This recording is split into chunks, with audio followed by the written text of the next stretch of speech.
varieties of jobs get created. Mainly because what AI will do, and especially for a nation as populous as India, it will enable a lot of people to come up to potential, and therefore it will release a lot of demand into the economy.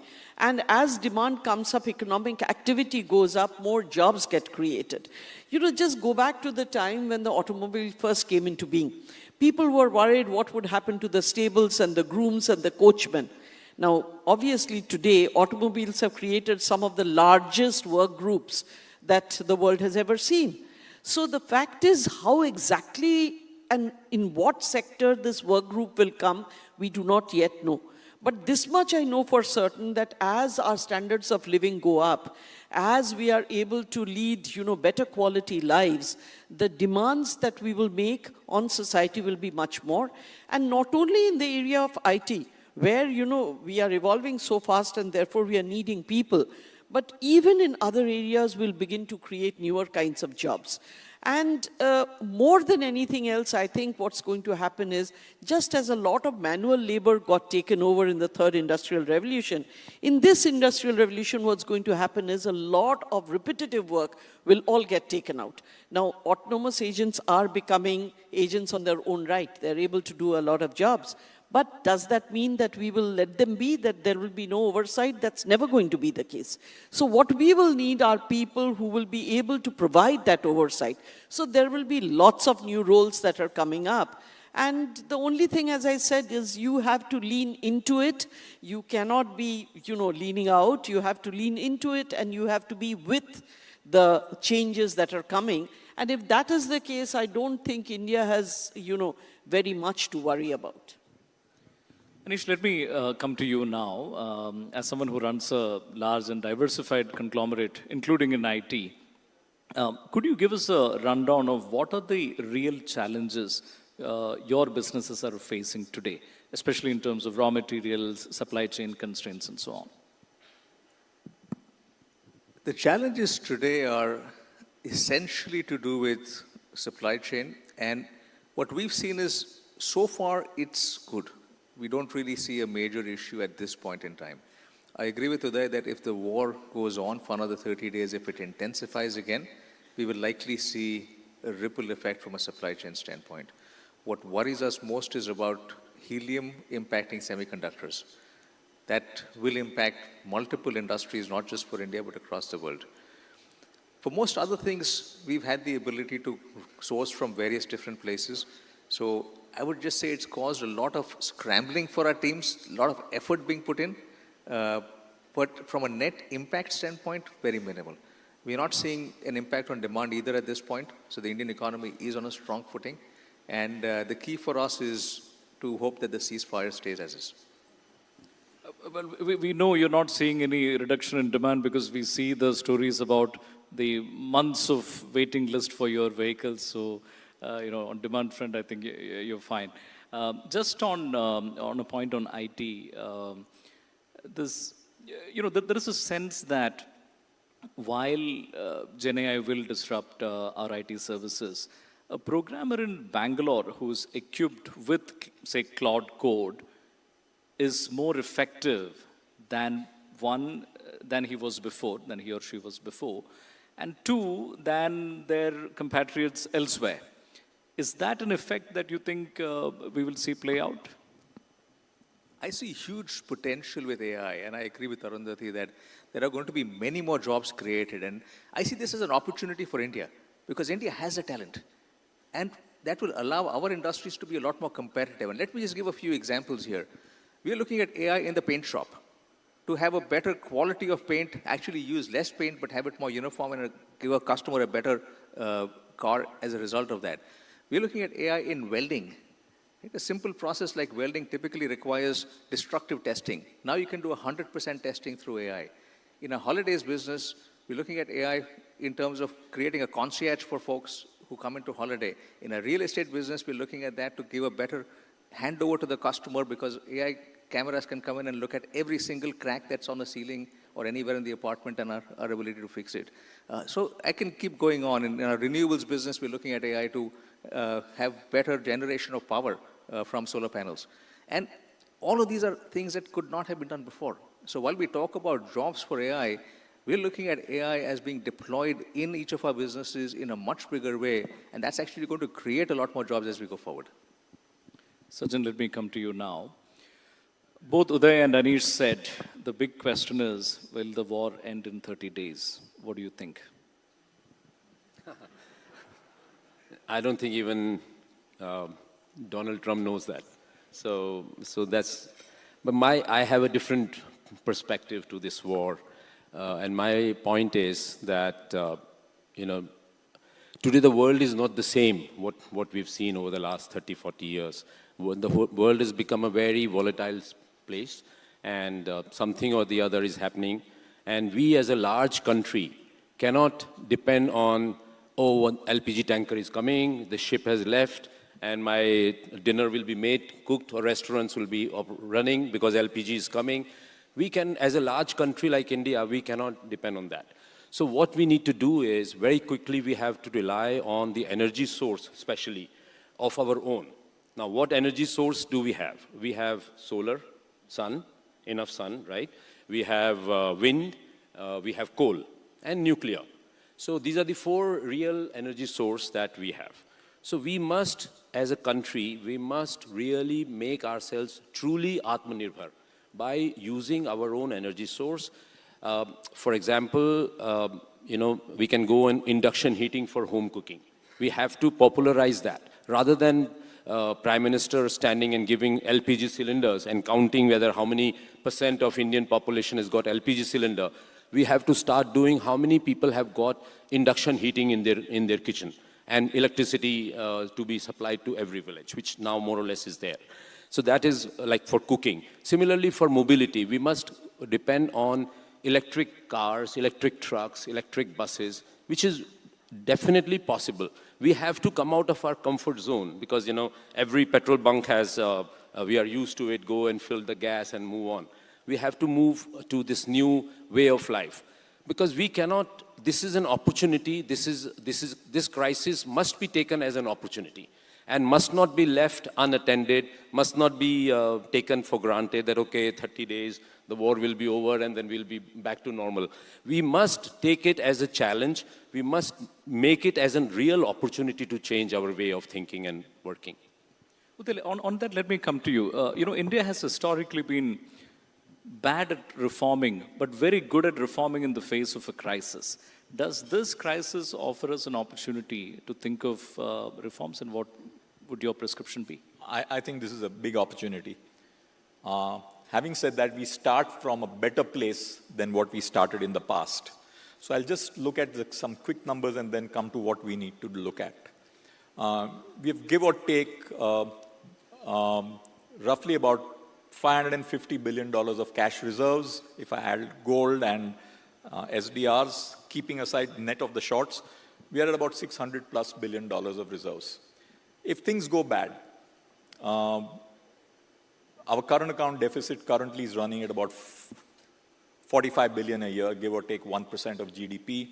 If we assume oil at close to between $90 and $100, our current account deficit will be about $100 billion a year, which is 2.5% of GDP.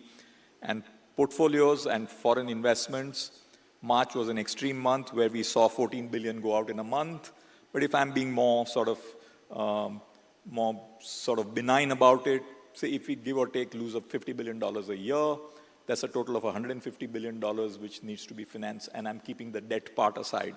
So with 550 to 600 billion reserves, I don't think India is in as difficult a position as it was in the earlier times. We have built up enough reserves, but there is very little room for complacency because there's a very large amount of equity in India, which is between FPI and FDI put together at about $1.5 trillion. So some of it, if it goes away, it's a lot of money for the country to be able to really absorb that. But reserves are comfortable, but not something which we can take for granted. In terms of what this crisis can do for us, and I take on from what Sajjan said, and I think about the biggest area of crisis really, opportunity is the whole area of renewables. India has done quite well and progressed well on renewables. Therefore, we should reduce our dependence on hydrocarbons. And we've been talking about it for a long time. We have progressed on renewables. We should move at much greater speed. And I know many groups have moved at great speed, and I would request many more groups to really speed up hydrocarbons. The second area is cars and electric. We were in China. 60% of all cars in China are electric cars. In India, the number is 3%. And most projections tell me that even by 2030, India will be only 10%. We have to really turbocharge that. And of course, the issue is raw materials, availability. I don't think we have a choice, but we have to be clear that the two major superpowers in the world are United States on the one side and China on the other. And we have to have good economic relationships with both and find ways of getting a sourcing. We cannot spend automobile combustion through ICE for 97% of our cars. And Indian industry has to wake up, and we should have, in this crisis, an aggressive target. There will be at least 25 to 30% of all new cars, which will be electric cars. And what can we do about that? And stuff like that, take some bold steps. Between now and 2030, we will truly become more Atmanirbhar in a world where assets and control over assets is going to be a critical part of strategy. So, Sachin, he spoke about, Uday spoke about your trip to China. 60% of cars, as he said, in China are electric. But in China, the percentage of GDP that goes into R&D is also very, very high. Is that an area, I mean, we know it's an area India is lacking in. What needs to change to improve the situation? So I think, China, if we talk particularly about China, because China is the new country which is giving a real fight to the US. China's fight is not with India. They are fighting with United States. And they've made a very clear policy that we have to beat United States in whatever way they are doing. So the only way you can beat United States, any country can do well, is to have a massive spend on R&D. And issue is that in R&D, you never know whether you win or you lose, because till the end, you don't know. So China took this very conscious decision that we are going to spend billions and trillions of dollars in R&D. And every province, every state in our language, every state of theirs, they spend huge amount of money on R&D. They identify the industries, the entrepreneurs, and they call them, they talk to them that what do you need? For example, BYD, when way back in 2015, BYD was called by the Shenzhen province chief that we want to beat Tesla. Okay, we need to create something which is ahead of Tesla. So what do you want? What do you need? Tesla has spent $5 billion in R&D. What do you need? So he asked for $15 billion. And he said, I will make Tesla look like crap. And they got $15 billion to spend by the state. They spent the money, they got equity stake, the state got equity, and then BYD, when BYD got listed, they sold out their stake and they made much more money to support many more industries. So state in China plays a very important role. State as a federal, state as a provincial. So this is what we need to do in India. We need to, because industry per se will do R&D only to the extent short term. But to look at 10, 15, 20 years ahead, industry will find it very tough to invest that money. So we need to have R&D. We have created Anusandhan, in Government of India last budget, they gave a 1 lakh crore budget for Anusandhan. But I went into details that how do I get money from Anusandhan for the R&D? Because I want to make these cells, which goes into making batteries for electric vehicles, electric trucks. But there is so much procedure, so much of issues that there is no way one can get those Anusandhan or the funding for that project. So this is what is really needed. So much more to talk about, but unfortunately we are out of time. So much more programming coming up this evening. Honorable Chief Minister of Andhra Pradesh, Mr. Chandrababu Naidu is here, the winner this evening of the Reformer of the Year award. Our esteemed panelist, Sajjan Jindal, is also a big winner this evening of Business Leader of the Year. We'll get into the ceremony shortly, and prior to that, we'll have a conversation with Honorable Finance Minister Nirmala Sitharaman, who should also be here with us shortly. So lots of exciting program ahead. Much as I would have loved to talk more and picked your brains more, we'll close now. Ladies and gentlemen, a big round of applause to our panelists, please. Thank you.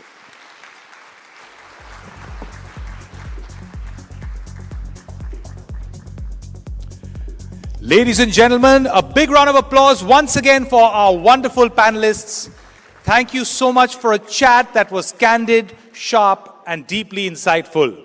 In business, these are usually the conversations people later say, I wish I'd been in that room. Well, tonight, thankfully, we all are here for it. And I think it's fair to say that the evening could not have asked for a more thoughtful way to begin. Our sincere thanks to our wonderful panelists for setting the tone of the evening brilliantly, and to Shrutijit for guiding that conversation perfectly. Thank you once again. And now we turn to our next special segment, a conversation with a leader whose role in shaping growth, reform, and investment has had a lasting impact on public life and economic development.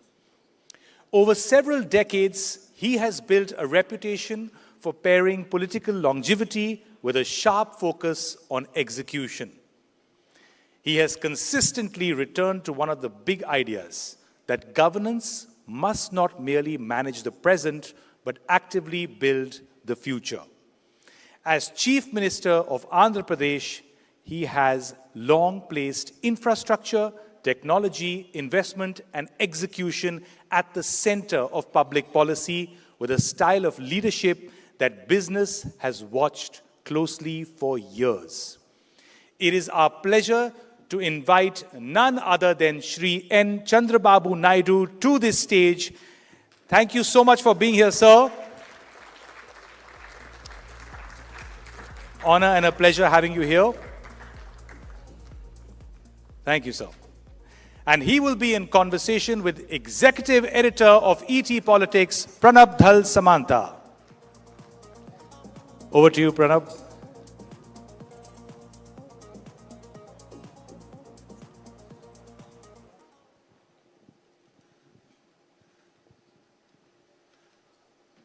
Good evening, sir, and welcome to the Economic Times Awards, and also congratulations in advance on your award. Very few would remember, and I don't know if Sir himself would, but when you came into politics, he brought something new. He brought a trend, which is, I will win elections on performance. No old equations here and there, but plain performance-based delivery, and that will win me elections. I think a lot of people have followed your model after that. And today, when we look at investments coming to Andhra Pradesh, one must say you've caused tremors, if not earthquakes, in other states. As you've pulled in Google, you've pulled in green steel into Andhra. So my question is, what makes Chandrababu Naidu tick for Andhra Pradesh? And what are you doing in terms of a vision so that these people are attracted to Andhra so soon, so fast? Thank you for your kind words. You are aware always, I want to do something bigger thing. I am fortunate I became CM after economic reforms. I was in politics for the last 4.5 decades. I have seen India pre-economic reforms and post-economic reforms. First time, 1995, I became Chief Minister. I prepared Vision 2020 for Andhra Pradesh. That is the achievement of Hyderabad today. That is the outcome. Now our Honorable Prime Minister is preparing Vikasit Bharat 2047. We are preparing now Vision 2047, that is Swarna Andhra Pradesh. I am very confident Andhra will be, today we are having so many problems. Andhra will be number one state in the country. India will be number one. I am confident, number one. We have to make it. That is possible only through Narendra Modi ji. This is going to happen. That is the aspiration I am working. When I started, all of you are aware here, mid-90s, IT revolution, internet innovation. Today, we are in an inspiring time. Data center, artificial intelligence, quantum. We are all talking about Silicon Valley, that is in America. Now, future is, we are going to talk about Quantum Valley, that is in India, that is Amaravati. That is going to happen in the near future. Sir, we all are now consumed by the conflict in West Asia and the impact it is happening on the world economy, also on India in a big way. I'm sure Andhra Pradesh also must be feeling the heat. But people say that Chandrababu Naidu has the answer for India's future energy solutions. You have some big plans from nuclear, solar, wind, and I'm wondering how the costing of it is working out. Could you share with us some thoughts? No, majority are here. They are already in advanced stage also. First time in India, I brought power sector reforms, that is late 90s. By 2004, I was able to achieve power surplus because of the reforms. And also regulatory commission, first of its kind, we set up at the time. With all this very, very creative and positive and also futuristic, I lost election in 2004. But country gained momentum in power sector. Again, 2014, we pushed about solar energy, all renewable energy.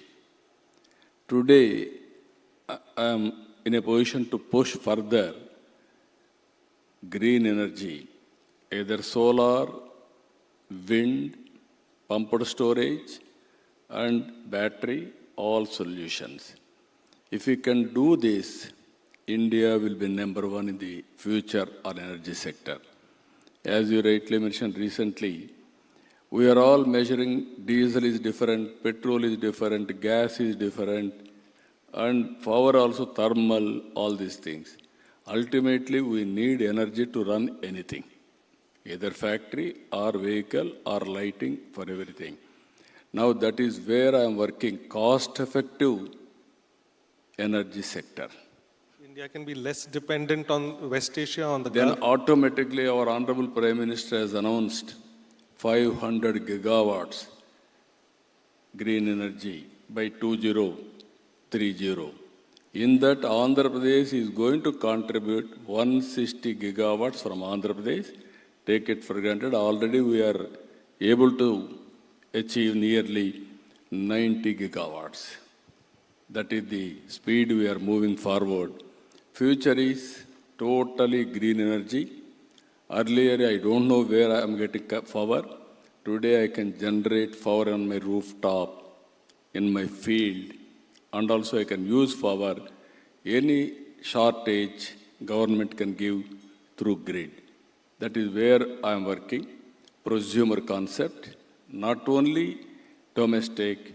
Tomorrow, India is going to export power, electricity. That is not far away, through green hydrogen and also green ammonia, various kinds of energy. So, but will this mean more technology collaboration with China, because there is the other problem there? Earlier, yes. Even to have panel, we had to depend on them. Today, we are also moving in that direction. End-to-end solutions, we are able to achieve it. And in Andhra Pradesh, all equipment, even solar panels, everything our people are manufacturing. And also next step, we are going green ammonia. That is also coming in the near future. I am assuring you, Andhra Pradesh will be because of this, I am fortunate. We are very strong in green energy. Google has come. After economic reforms, highest FDI, 15 billion US dollars they are investing in Visakhapatnam. Day of tomorrow, I am laying the foundation, data center and also AI. So after this, today SIPC we cleared Reliance 1 gigawatt. So many people are coming now. Now I am restricting up to 5 gigawatts. Otherwise, beyond that, I cannot supply power. You know, back in the days when Andhra was united, we used to travel through Hyderabad, people used to say, the Nizam built Hyderabad, the Britishers built the second city, Sikandrabad, and then Chandrababu Naidu built Cyberabad. Today you are on to another project to build another city, Amravati. Where do you see yourself? You know, I see a lot of work coming, a lot of support also from the central government. What's the road ahead? No, I am very happy. Most of you have visited Hyderabad.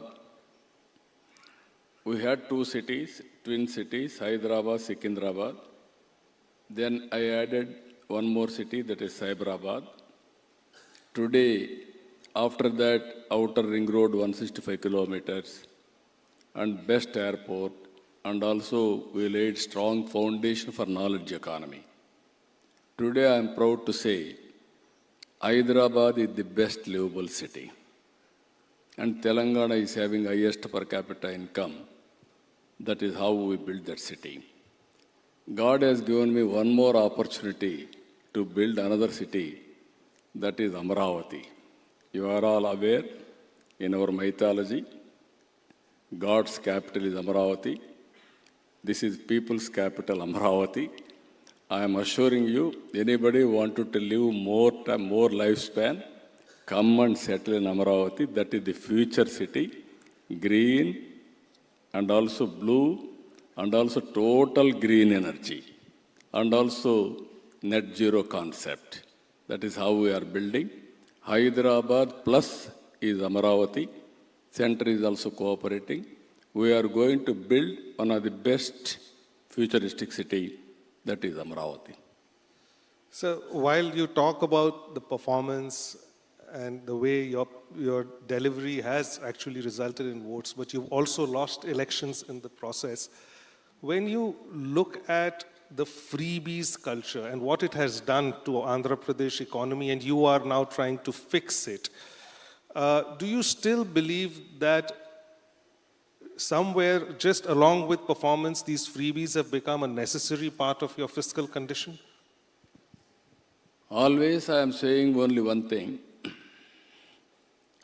One has to create wealth through reform.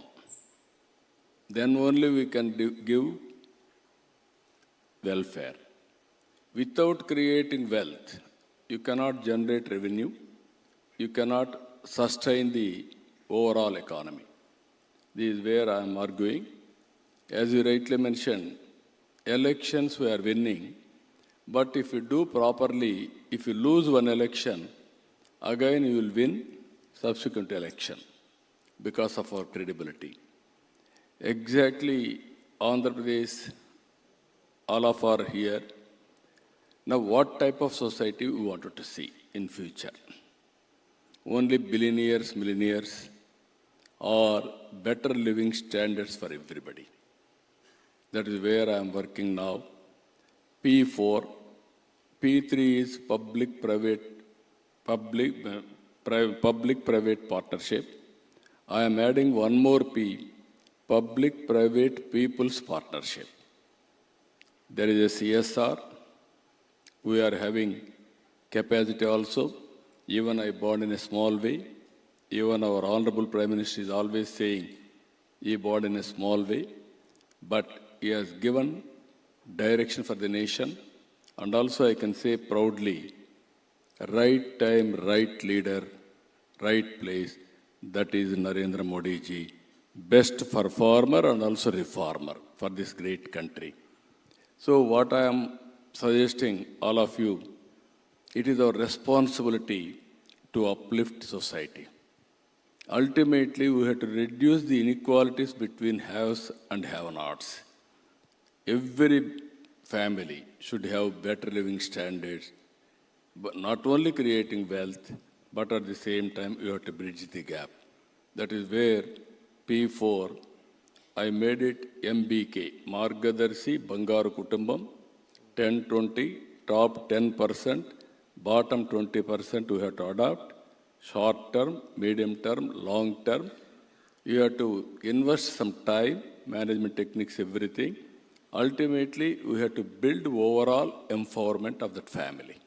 That is where we are working. So far, 1 lakh Margadarshis, 10 lakh Bangaru Kutumbams we adopted. This will be a game changer. It is going to help in a big way for society upliftment. So in that context, were you genuinely unhappy when the women's bill was defeated?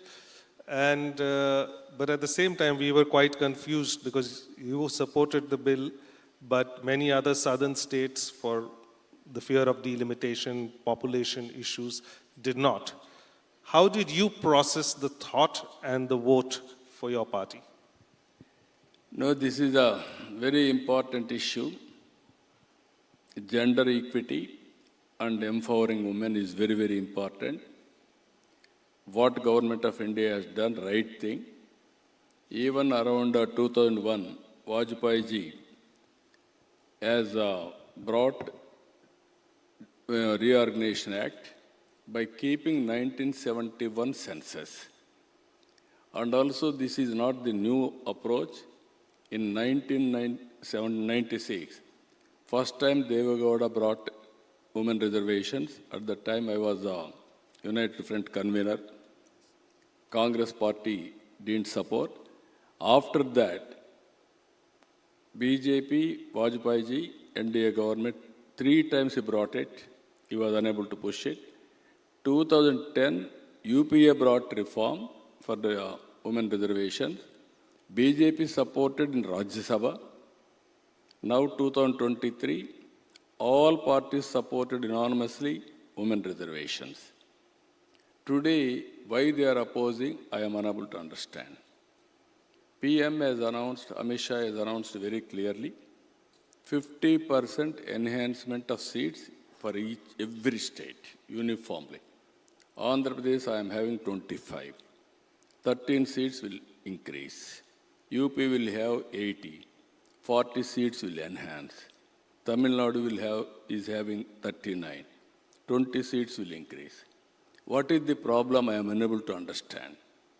Even South and North, uniformly, same proportion, it will increase seats.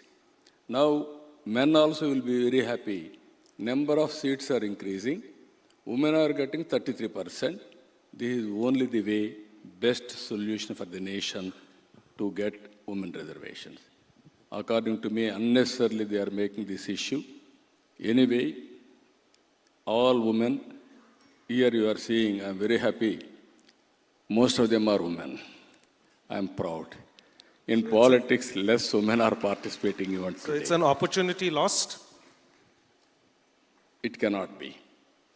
If all women will decide, then 2/3 will come automatically in parliament. Those who are supporting for women, automatically bill will be passed.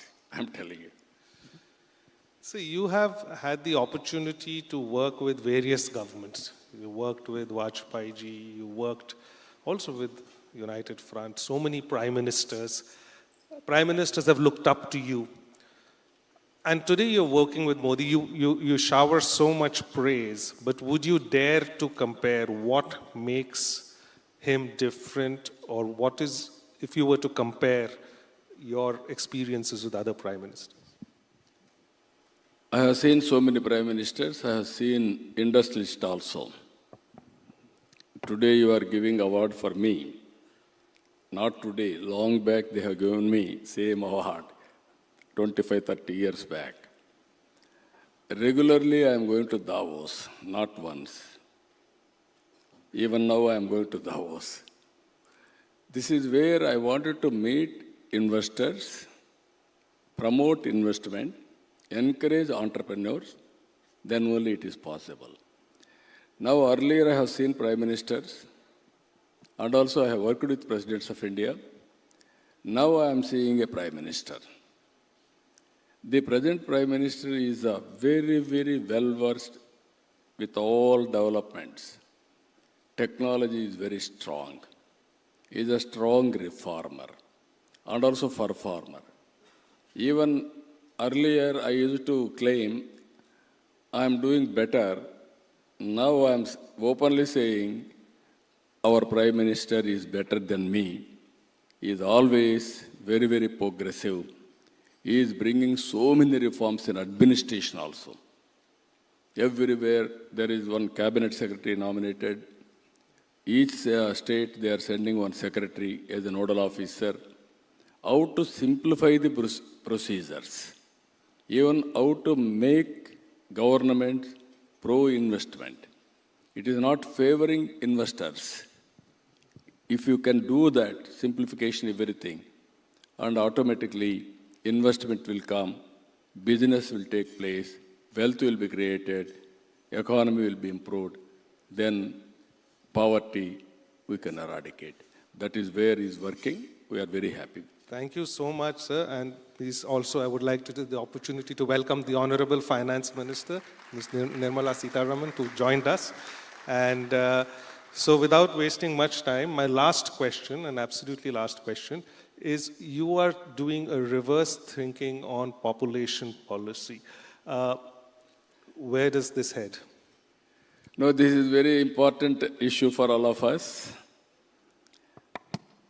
3 decades back, I started population control, family planning. I motivated people, we have done successfully. Within 10 years' time, we are able to achieve our goal. Now, South India, we are having a problem, not only India. So many countries are facing the problem of population, aging problem, and also declining population. Even China, you are watching, very fast declining population because one-child norm. Now I am promoting population management. Every couple should have 2 children minimum. Earlier I used to promote 1 is good, 2 is okay, 3 is not correct. Now I am promoting 2 minimum, 3 and more, it is welcome. That is how I am promoting. There is a conflict between wealth and also population. Whenever you are getting more money, we are all become selfish. To run an industry is very easy. To create an industry is very easy, rather than to build a child and also nurture him. That is biggest problem we are facing. In my state, I am seeing 1.5 fertility rate. Replacement 2.1, even India is 1.9 now. Same thing, if you continue up to 2047, India will have an advantage, that is young India. After that same scenario we will face. Ultimately, we are going to work only for machines. Anyway, robotics, everything is coming. Work will be done. But ultimately, in future, those who are having more population, they will be more prosperous and also they will be more strong. This is where I am promoting now. Next month, I am going to start this program. How best I have to do it, I have to work it out. I am appealing total Indians. After I started, so many people are coming forward and also they are talking. But it is very difficult task. I am aware of that. But there is no other way. That is where I am promoting population management. On that note and goal, so thank you so much You have for to the promote. conversation. All of you have to promote. On that note, thank you for the wonderful conversation, and let's leave the dais for the Honorable Finance Minister.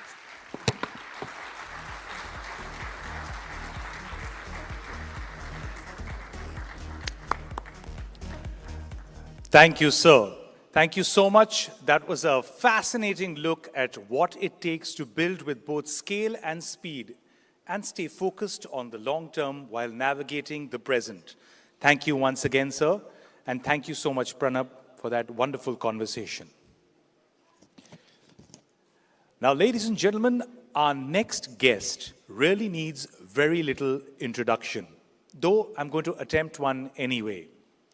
She has been at the center of India's economic policy making through a period that has tested economies across the world.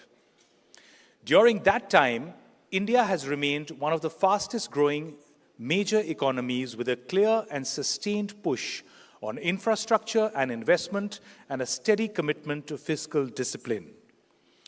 Her tenure has seen the government continue to build at scale, maintain macroeconomic stability through global volatility, and more recently deliver tax relief that has put more money in the hands of consumers.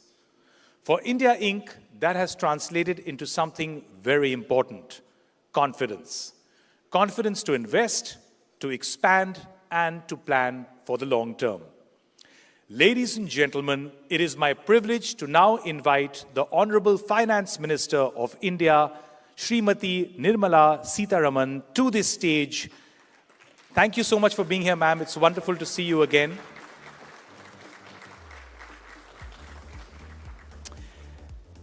In conversation with the Executive Editor of the Economic Times, Shrutijit KK.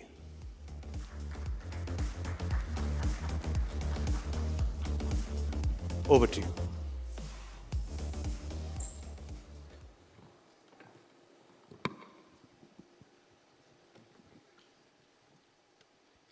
Thank you, Madam Finance Minister, for joining us yet again here in Mumbai for this celebration of corporate excellence. I'm particularly grateful that throughout your tenure, you have joined us for this particular event. You are now India's longest continuously serving finance minister. Can I ask you,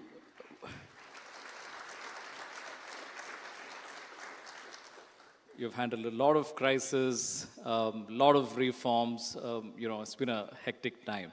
Could you look back at this time and sort of give us a sense of what this journey has been like?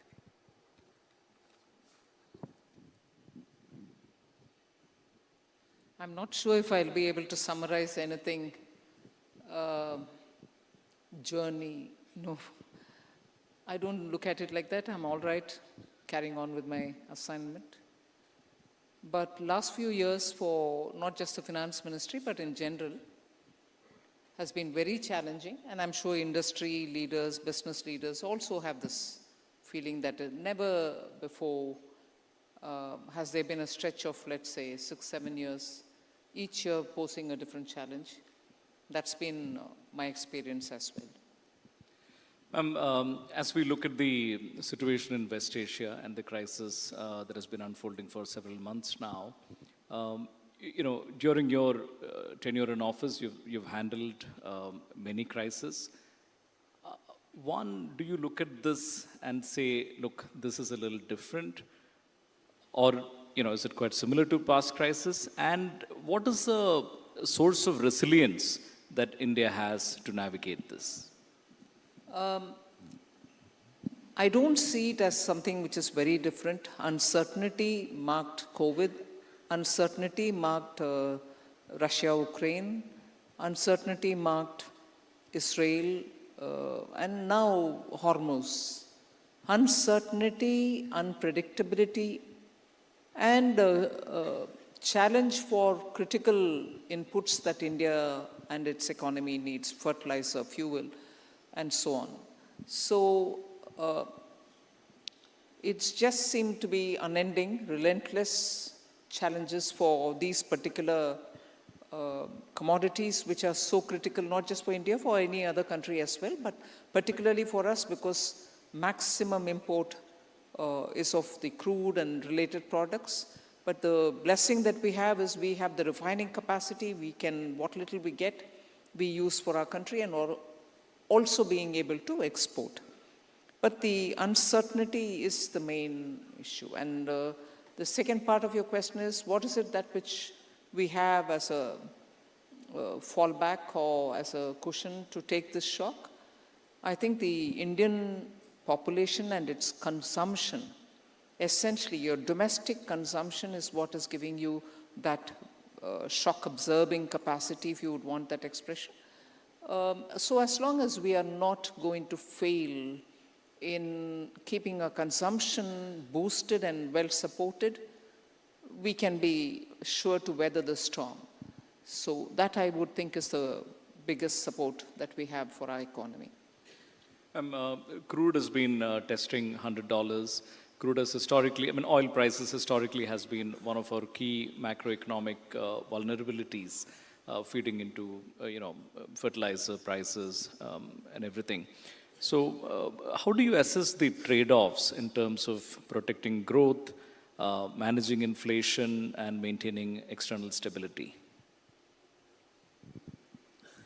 No, there are no trade-offs. You'll have to just work on all the three simultaneously. There's no way in which you can sit back and say, I have something offsetting this challenge, I have some other thing taking care of some other challenge. No, I think eternal vigil, keeping ourselves alert to the changes, like the latest, which all of you have also reported in the media, the cyber challenge we have because of the mythos is going to be a big one, on which we've spent some time in the ministry with the banks, with the cyber agencies, which are Government of India agencies and so on. Suddenly, that seems to have taken such a dimension that no one is aware of what exactly this animal is, this beast is, and how exactly is it going to play out.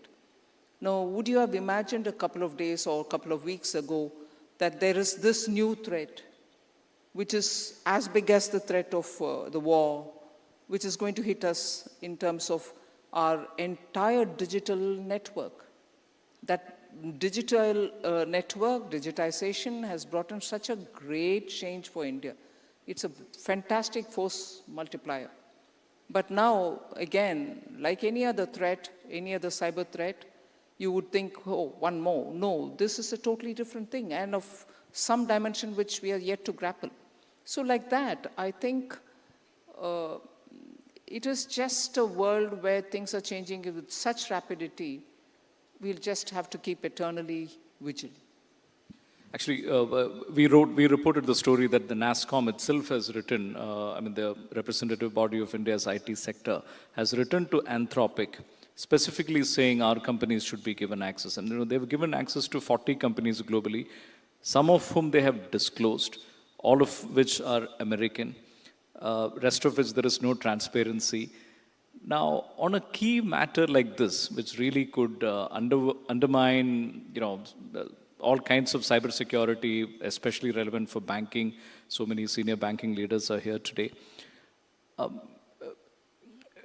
We are in a situation where we are at one level somehow at the mercy of a private entity in another country. How do we tackle these kind of situations? No, first I want to give you a reassuring word on that. The Ministry of Electronics and Telecommunication, MeitY, is fully seized of the challenge that we are facing. And they are engaging with the US administration, they are engaging with Anthropic themselves, and they are also finding out ways in which those few agencies or vendors who have been given the chance to test what this whole thing is all about, they are in touch with them as well. So the ministry is fully seized of this issue, and they are constantly keeping everyone in touch. In fact, the minister was sitting with me when I interacted with the banks in order to alert them, in order to get them together to see if we already can have ways in which, using artificial intelligence, we are able to respond to the challenge which is coming through mythos. So I think, to be fair, the ministry is fully seized of the problem. But of course, we'll have to have the ministry also, and all of us also, working at our levels to see how best we can come up with tools which can help us to face this challenge.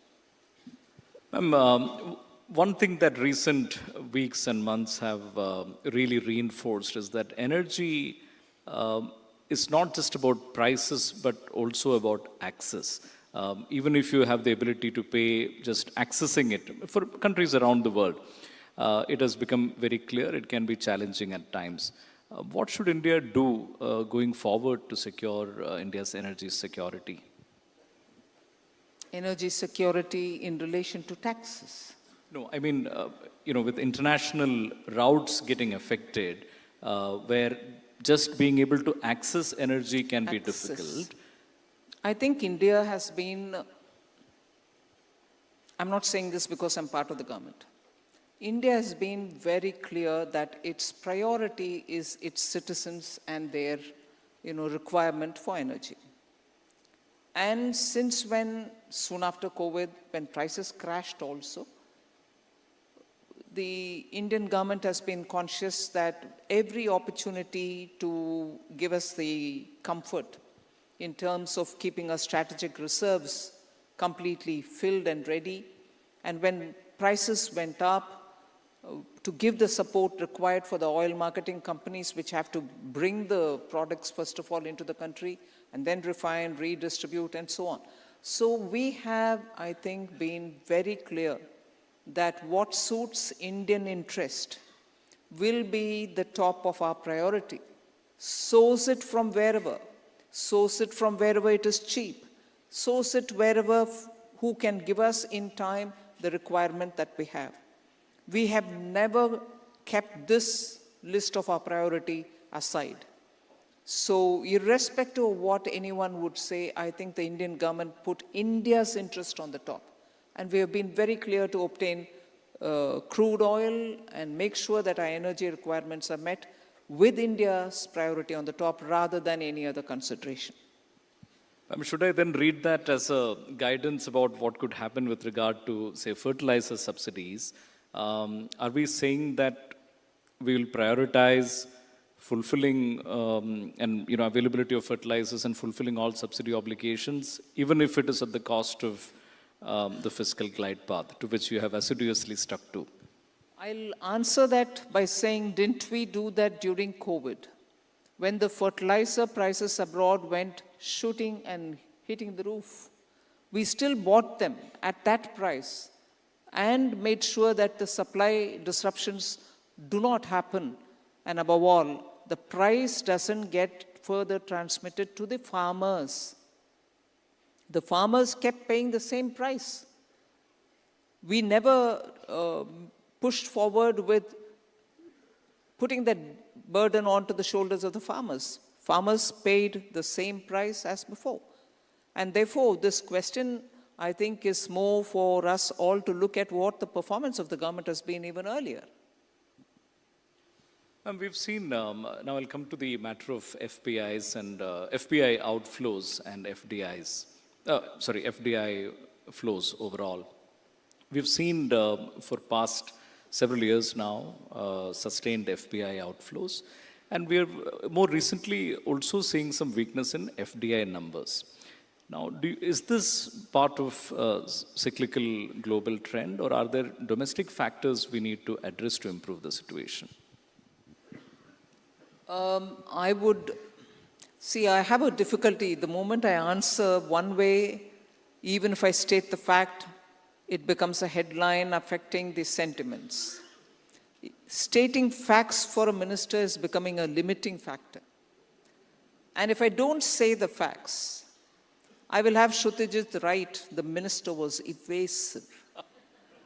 So end of the day, I have no choice. I don't want to win in this situation, but can I last in this situation is what I'm looking at. But I'm sure all of us observe economies.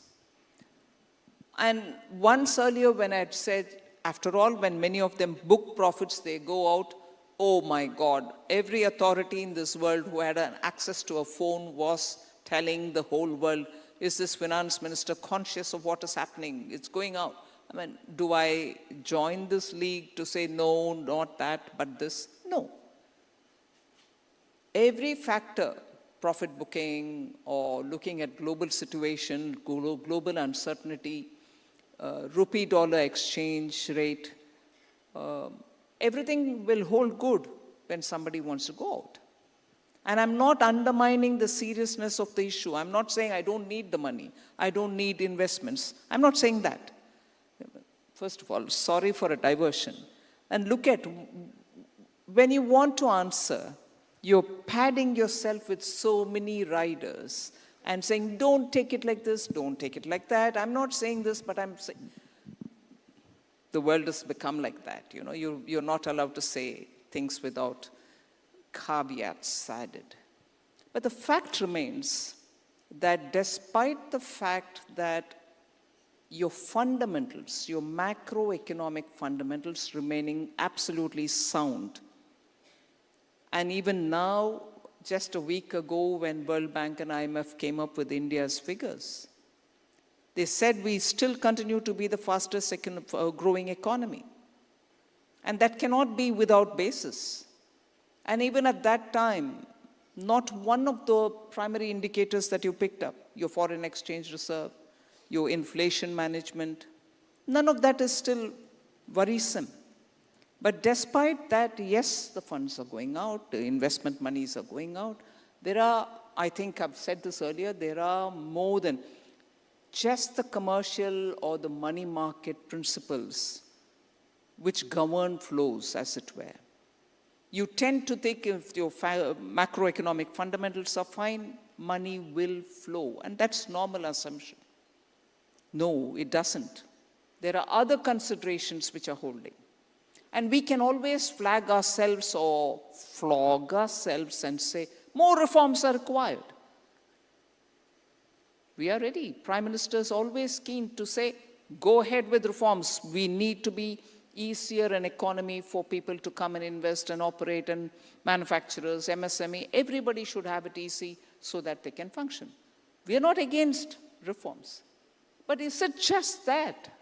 Or are they strategic consideration for big funders, big private equity operators, or big, fund managers to consider India? Let's have an open, big conversation. This country needs open, free conversation. It can't be always, oh, you have to do this, you have to do that. Yes, we are ready to do all that. And under this Prime Minister, there's never a shut door when it comes to reforms. But please, all the domain experts, look at what is happening.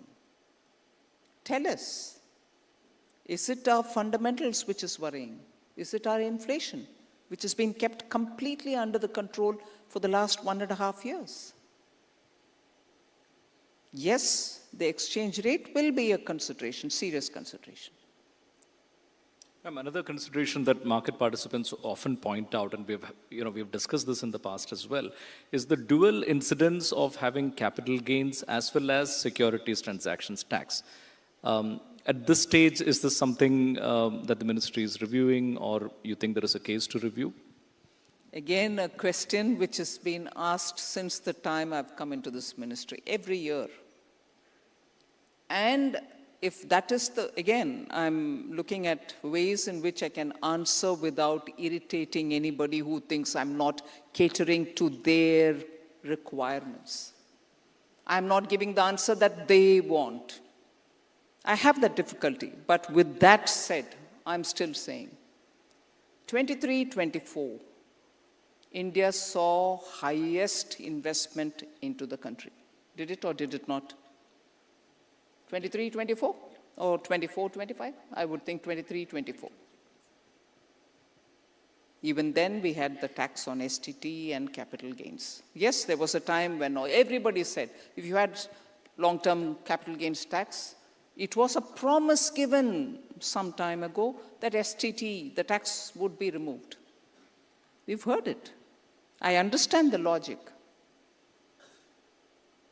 But that's a question which is being asked even when 23-24 you had investments come into this country.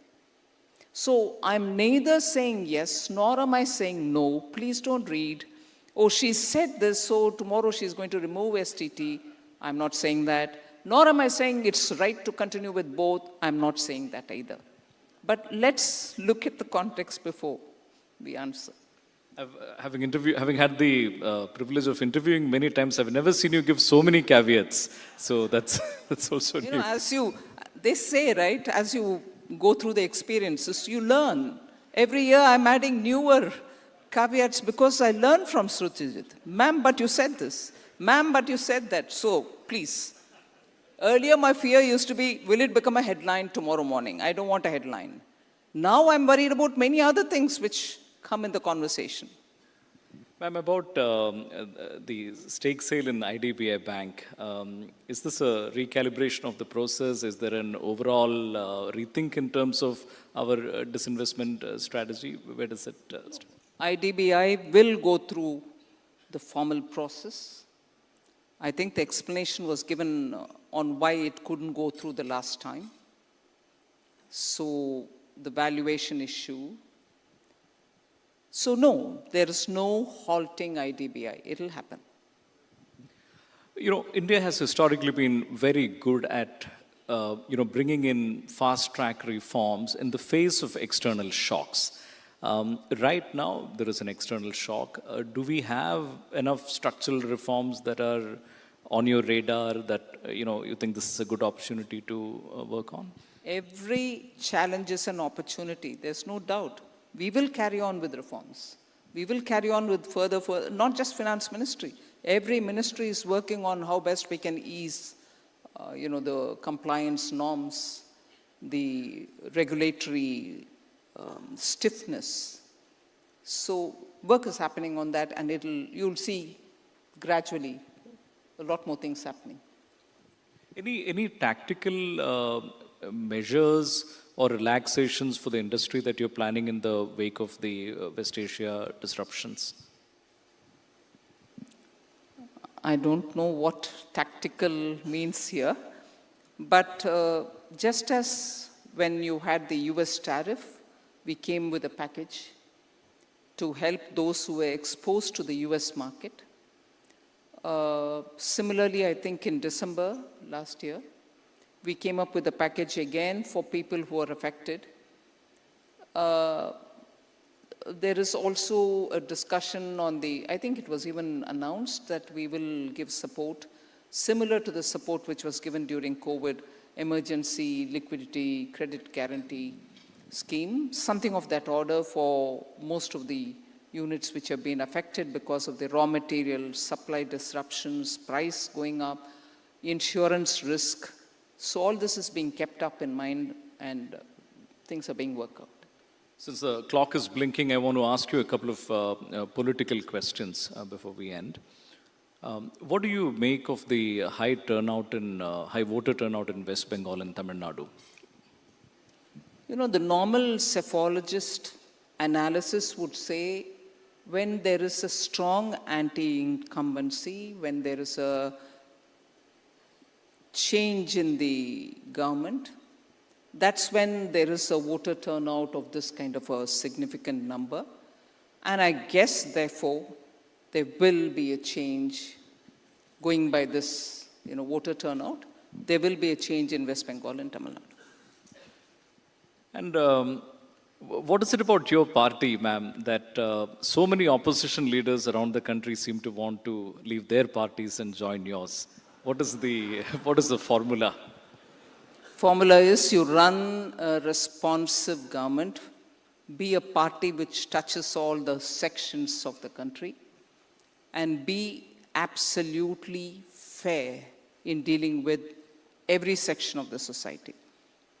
Therefore, people get attracted, and you have a leadership in Prime Minister Modi, which has made him stay in public office for more than 25 years. Either as Chief Minister or as Prime Minister, one leader of this country who has continuously held that kind of a position without a question on his, integrity, his governance capability, appeals to people, so they come. Two data points that are held in criticism of Indian private sector One is that our spends on R&D is low compared with many other countries. Second is that private investment, as we've been discussing, has not quite picked up. With so many captains of industry here, anything you would like to say on these two regards? Two things. One, if there is something which is worrying the industry and its priorities, we'd love to hear it. Because in response to what we have heard in 2019 is when the taxation was brought down, corporate tax. And the ease of doing business, how much ever it is tarnished in terms of, you do in the name of ease of doing business so many things, but you burden the common man. These opposition arguments kept aside for a moment. Anything that which has to be done in the ease of doing business, we are certainly willing to hear.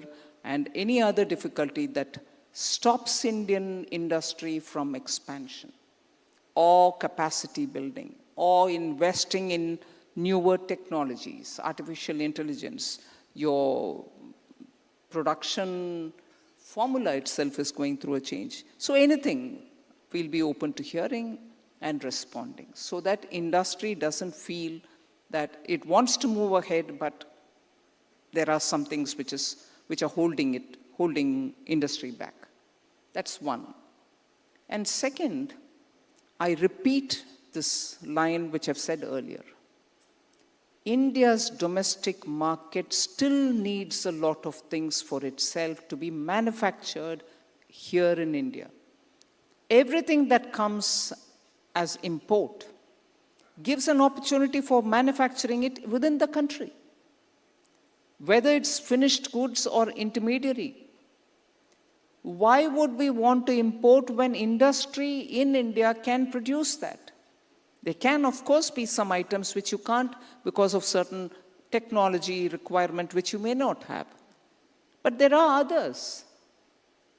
And in that, if Prime Minister Modi is talking about Atmanirbhar Bharat, it is with a hope that Indian industry would come in to manufacture those goods which we no longer need to import.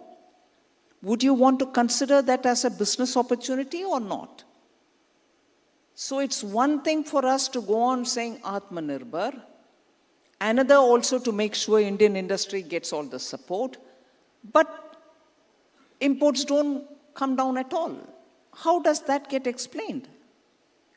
Wouldn't you want to produce for the sake of Indian consumers? And that's a huge market. So my response, therefore, would be, please be in conversation with the government. Tell us what you need. Tell us what you want us to do so that you feel incentivized to further invest and grow. Equally, wouldn't you want to look at the opportunities that exist within India and do the manufacturing instead of importing it? Instead of not you, but the consumer is importing a lot of goods, end products. And businesses are importing a lot of goods which are intermediary. So there is, I think, some more agility, which is my expectation of India's industry. With that loud and clear message, we will now wrap our conversation and get on to the next segment, which is the awards presentation. As always, a pleasure to be in chat with you, ma'am. Thank you so much for joining us today. Ladies and gentlemen, a big round of applause for the Finance Minister of India.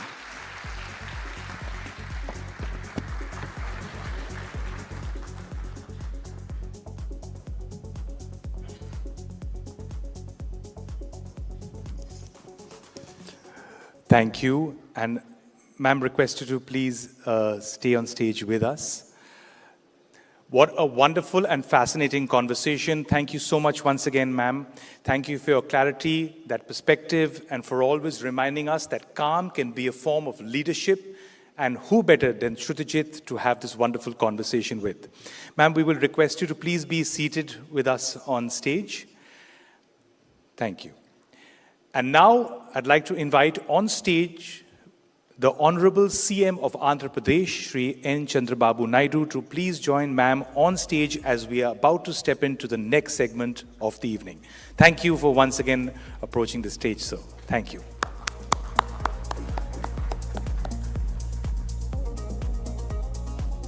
Well, thank you both so much for being here. And with that, I'd like to take a moment here to invite a valued partner on stage to address us this evening. So please welcome the CEO, Deloitte South Asia, Mr. Romal Shetty. Please grace the stage and say a few words.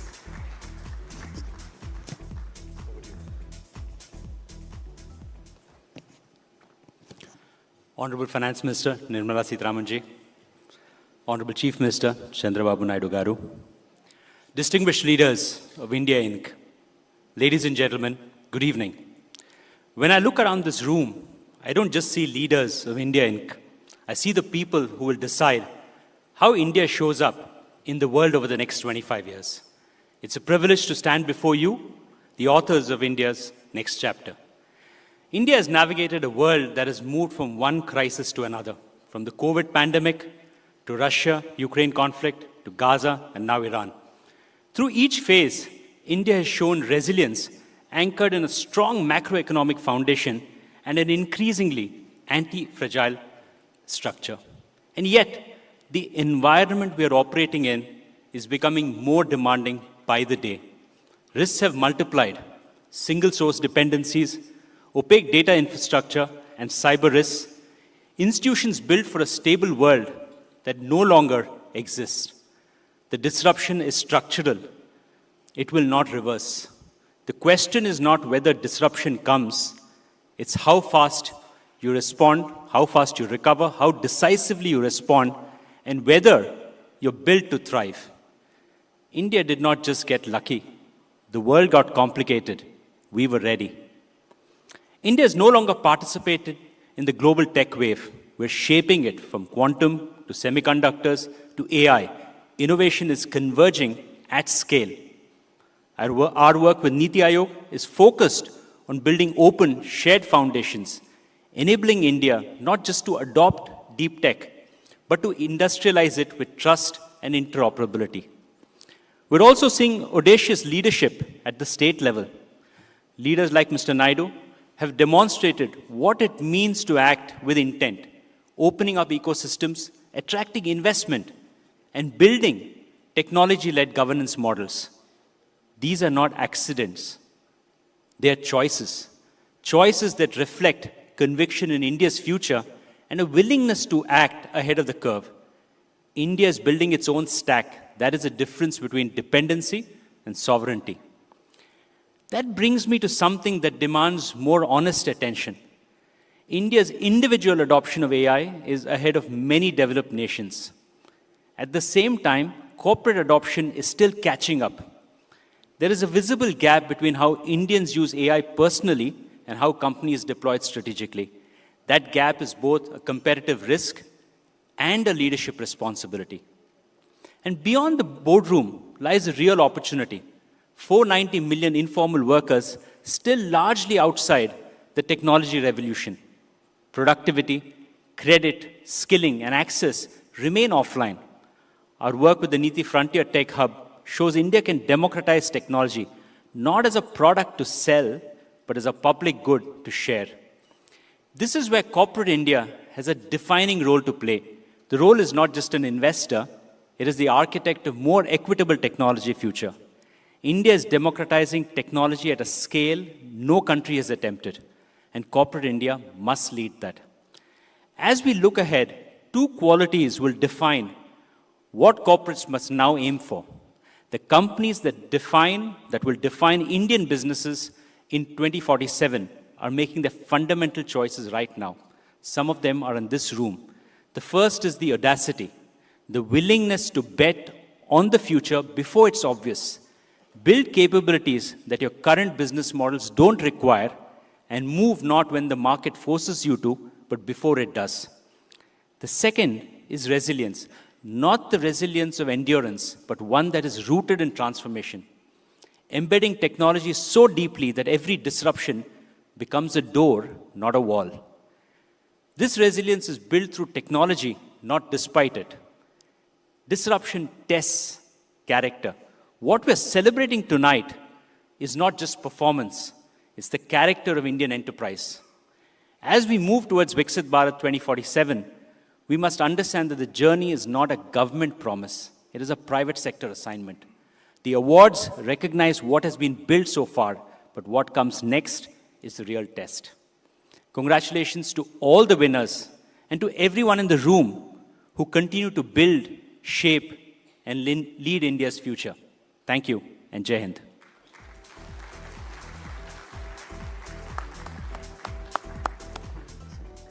Thank you so much, Romal. And with that, ladies and gentlemen, on to the heart of the evening. Over the years, the Economic Times Awards for Corporate Excellence have come to stand for something rare. Not merely success, not merely scale, but leadership, judgment, resilience, and vision that leaves a mark on business and often on the country itself. And before we begin tonight's honors, a special acknowledgement to this year's distinguished jury, whose rigor, wisdom, and discretion helped upload everything these awards stand for. So our sincere thanks to Jury Chair Sunil Bharti Mittal, Abhishek Manu Singhvi, Devi Shetty, Lalit Keshre, Noel Tata, Priya Nair, Roshni Nadar Malhotra, Sajjan Jindal, and Uday Kotak. Could we have a huge round of applause for our wonderful jury? At their best, these awards do more than simply recognize achievement. They recognize the rare combination of vision, resolve, and institution building that leaves an imprint not only on industry, but on the larger story of India's growth. So tonight, we recognize those who have done exactly that.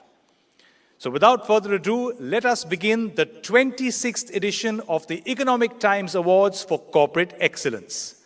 I request Honorable Finance Minister Srimati Nirmala Sitharaman to kindly present our first set of awards this evening. Our first honoree this evening helped change behavior at scale. As young Indians grew more curious about investing, he built a platform that made the markets feel simpler, less intimidating, and far more accessible. He helped bring millions of first-time investors into the financial mainstream, and in a country where stock advice is still most aggressively dependent and dispensed by uncles at weddings and on WhatsApp groups, we have him. The Economic Times Award, therefore, for Entrepreneur of the Year goes to founder and CEO Grow, Lalit Keshre. In less than a decade, Lalit Keshre has rewritten the rules of stockbroking and wealth management in India.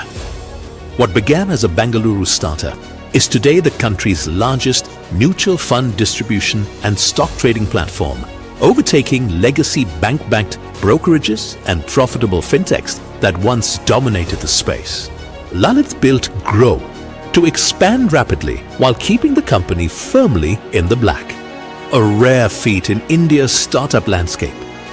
Its IPO marked a defining milestone. Strong investor demand and stellar market debut signaled the arrival of a credible new age financial institution. Today, Grow serves over 12 million users across broking, mutual funds, and advisory, emerging as a dominant force in retail investing.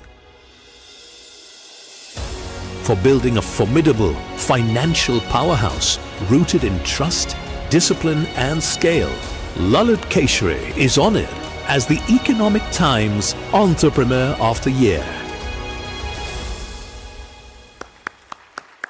Congratulations. Lalit, invite you on stage.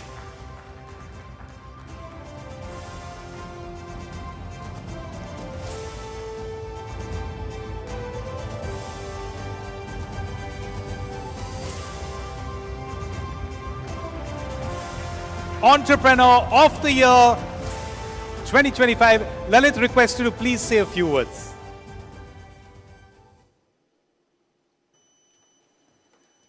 Hello everyone, thank you so much. I was not expecting the first one, but first of all, thank you so much ET Awards for this recognition. Although I'm taking this award, but needless to say, like it's the team that does all the work, all the hard work, and I'm very grateful to all of you on my team's behalf. I'm also very grateful to our customers because of who have trusted us with their hard-earned money and wealth. Apart from that, we are also very grateful to our progressive regulations and digital public infrastructure, without which I don't think it would have been possible for us to grow. Thank you so much once again. Thank you once again, Lalit. Many congratulations once again. Our next honor celebrates a leader who has earned trust the difficult way, over time. And as long-time HDFC customer myself, I say this with deep affection. When an institution becomes part of your financial life, you understand that kind of reliability very personally. Under her leadership, one of India's leading life insurance companies has continued to grow with confidence and credibility. Ladies and gentlemen, the Economic Times Award for Businesswoman of the Year goes to MD and CEO HDFC Life Insurance, Vibha Padalkar. Vibha Padalkar, congratulations. Take a look at this, please. Leading a giant through structural change demands clarity and conviction. Since taking the helm in 2018, Vibha Padalkar has steered HDFC Life to its evolution into a key subsidiary of HDFC Bank. Under her leadership, the company's market capitalization has surged to 1.65 lakh crore rupees, reflecting a nearly twofold growth in value. Her strategic grit was most evident in the landmark 6,687 crore rupee acquisition of Exide Life Insurance, a move that significantly deepened the company's presence across India's smaller towns and cities. She delivered a compounded annual growth of 17% in annualized premium equivalent between financial years 2021 to 2025. By balancing fiscal discipline with a digital-first approach to insurance, she has ensured that HDFC Life remains a formidable leader in a competitive market. In recognition of her steady leadership and the scale of transformation she has driven, the Economic Times honors Vibha Padalkar as the Businesswoman of the Year. Congratulations, Ms. Padalkar. We'd like to invite you on stage to receive this well-deserved honor.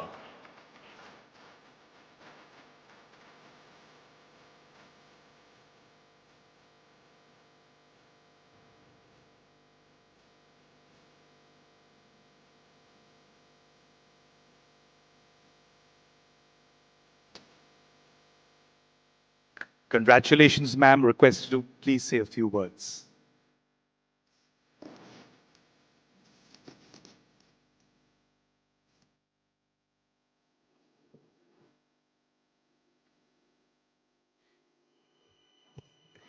Good evening, everyone, and thanks to Economic Times for this honor.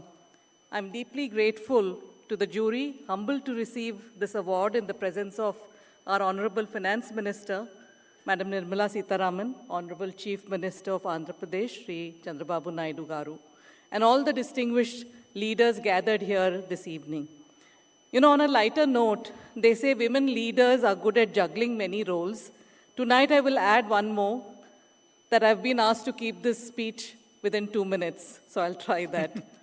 No Journey is an individual event, so I share this recognition with over 38,000 HDFC lifers, some of whom are here today, our promoter, HDFC Bank, and their support throughout, our 2.5 lakh financial consultants and 350 plus corporate partners. I'm also blessed to have parents who are here in this room today who've taught me to be fearless and to dream without constraint. My husband Umesh is my rock of Gibraltar and a safe space where I'm guilt-free in the pursuit of my professional goals. Our son Arjun, as a young child, timed his illness over weekends, and that made it a lot easier for me. Now, if I may use this opportunity to highlight 3 priorities. The first one is that we need more women in workforce, especially in corporate India, and this makes very good business sense. So it is not a diversity agenda. Second, as we look at India's future, financial literacy has to become a core life skill for all our youth. The ability to save, invest, manage risk is as important as any other formal education. And finally, while insurance in India has sometimes earned a mixed reputation, whether due to complexity of products and other matters, the fundamental need still remains that we cannot become Viksit Bharat without having a strong foundation of insurance for all by 2047. So I accept this award with gratitude, but also with a deep sense of responsibility to keep advancing these priorities in whatever way that I can. Thank you once again for this honor. It means a great deal. Thank you. Thank you so much, Ms. Paralkar. Congratulations again on a richly deserved honor. Thank you. Now, some companies grow with the country, some become part of the country's daily life. Our next winner is one of those institutions. Over the years, it's a name that has woven itself into how India speaks, works, watches, pays, and panics when the bars drop to 1. Yes, the Economic Times Award for Company of the Year goes to Bharti Airtel. Dial A for Airtel, B for Bharat, C for Connect, and you glimpse a nation powered by seamless connectivity. In a year of rapid digital acceleration, Airtel led one of the world's fastest 5G rollouts, expanding across cities, towns, and villages, bringing next-generation connectivity to millions. Today, it is a full-stack digital provider spanning broadband, cloud, cybersecurity, IoT, fintech, and data centers, powering businesses and everyday digital experiences. The telecom major delivered a strong financial performance with robust revenue growth and improving margins, driving a healthy bottom line. It now operates in 15 countries with industry-leading ARPU, reflecting a premium, future-ready portfolio. For its leadership, innovation, and impact empowering India's digital future, Bharti Airtel is honored as the Economic Times Company of the Year. I'd like to invite on stage Mr. Shashwat Sharma, MD and CEO, Bharti Airtel.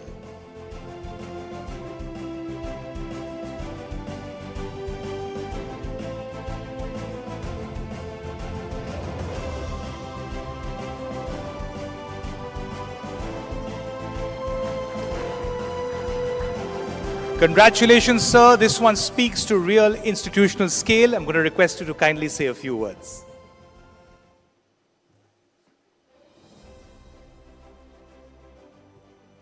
Good evening, everyone. And I just want to say a big thank you to ET and the jury for conferring us with this award. When we look back, 2019 looks like yesterday when we were fighting for survival. And from that day to this day where we have this award as the best company of the year, it's been a journey. It's been a journey that tells us that we're doing something right with our business, something right with our customers and our people. There's a big shout out to all the people of Airtel, my team, and everyone back there who have made this journey possible. I receive this behalf of all of them. Thank you so much.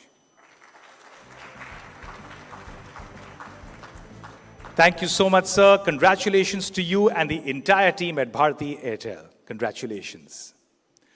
Our next award celebrates a leader who has mastered a rare art in public life, winning over big business not through rhetoric, but through speed, structure, and delivery. With over 10.7 lakh crore in investments flowing into Andhra Pradesh just over the last 18 months, and with major projects already under implementation, his leadership has made the state's economic ambition feel both credible and immediate, and reaffirmed his reputation as the original CEO-CM. The Economic Times Award for Business Reformer of the Year goes to the Chief Minister of Andhra Pradesh, Shri N. Chandrababu Naidu. In Andhra Pradesh, governance has become a competitive advantage. Few leaders have turned governance into a growth engine quite like N. Chandrababu Naidu, whose policies have powered the state's transformation into a premier global investment destination.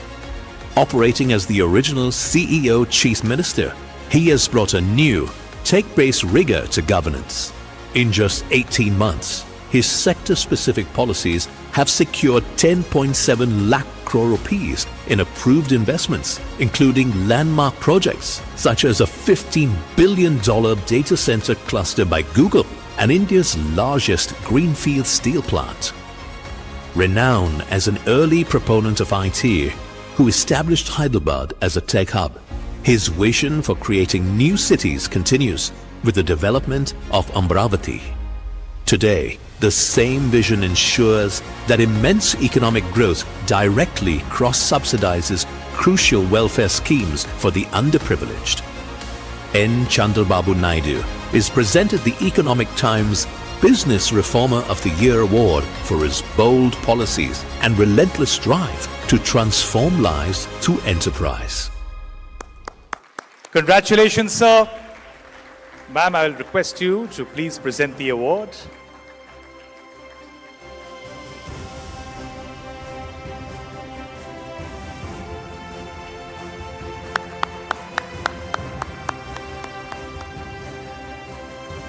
Congratulations, sir. We're going to request you to kindly say a few words. Sir, I would request you to please use the handheld mic on the podium. It's already on the podium. Just the handheld mic, sir. Thank you so much.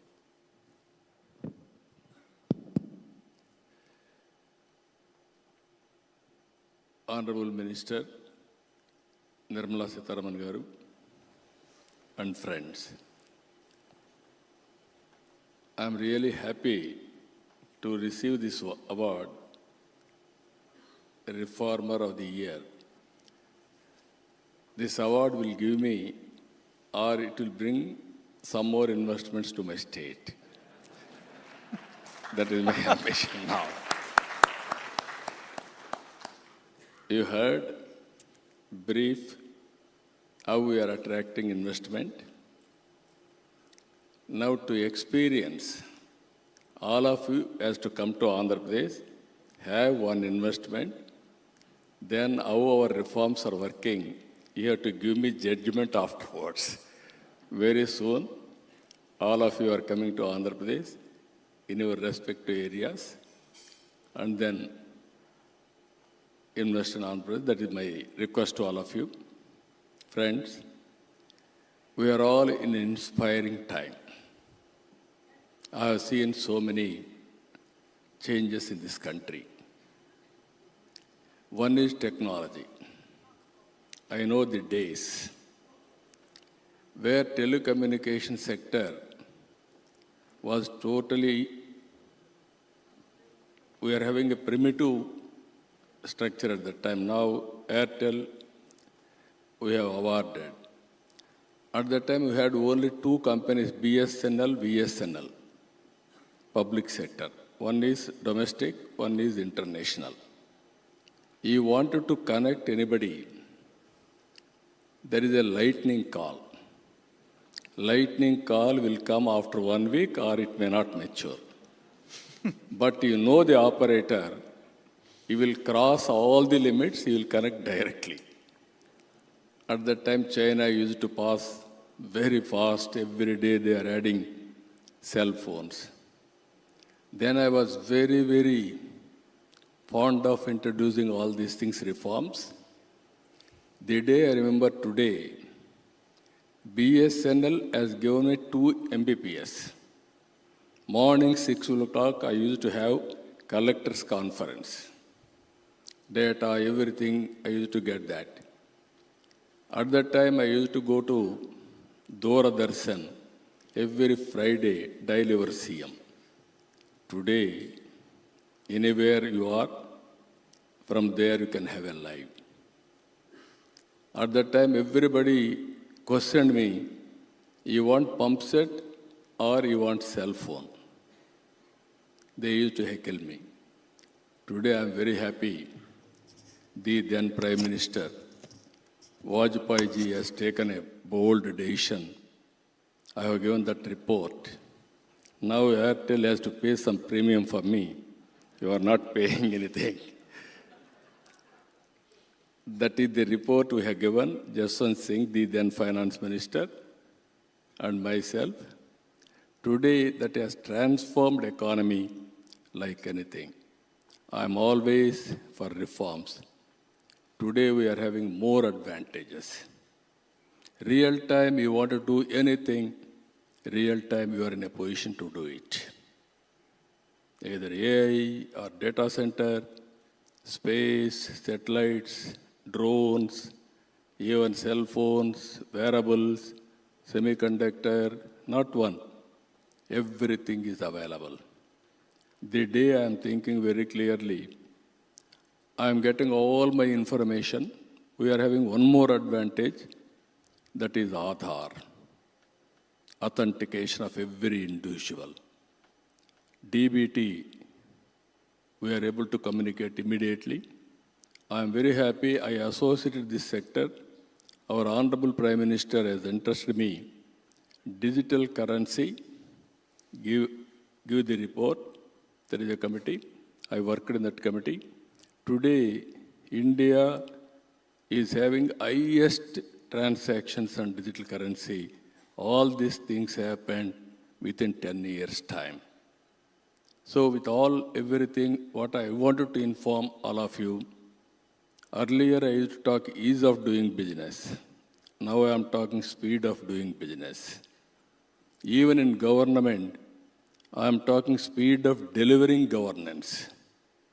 900 services, real time I am providing on WhatsApp, Manamitra.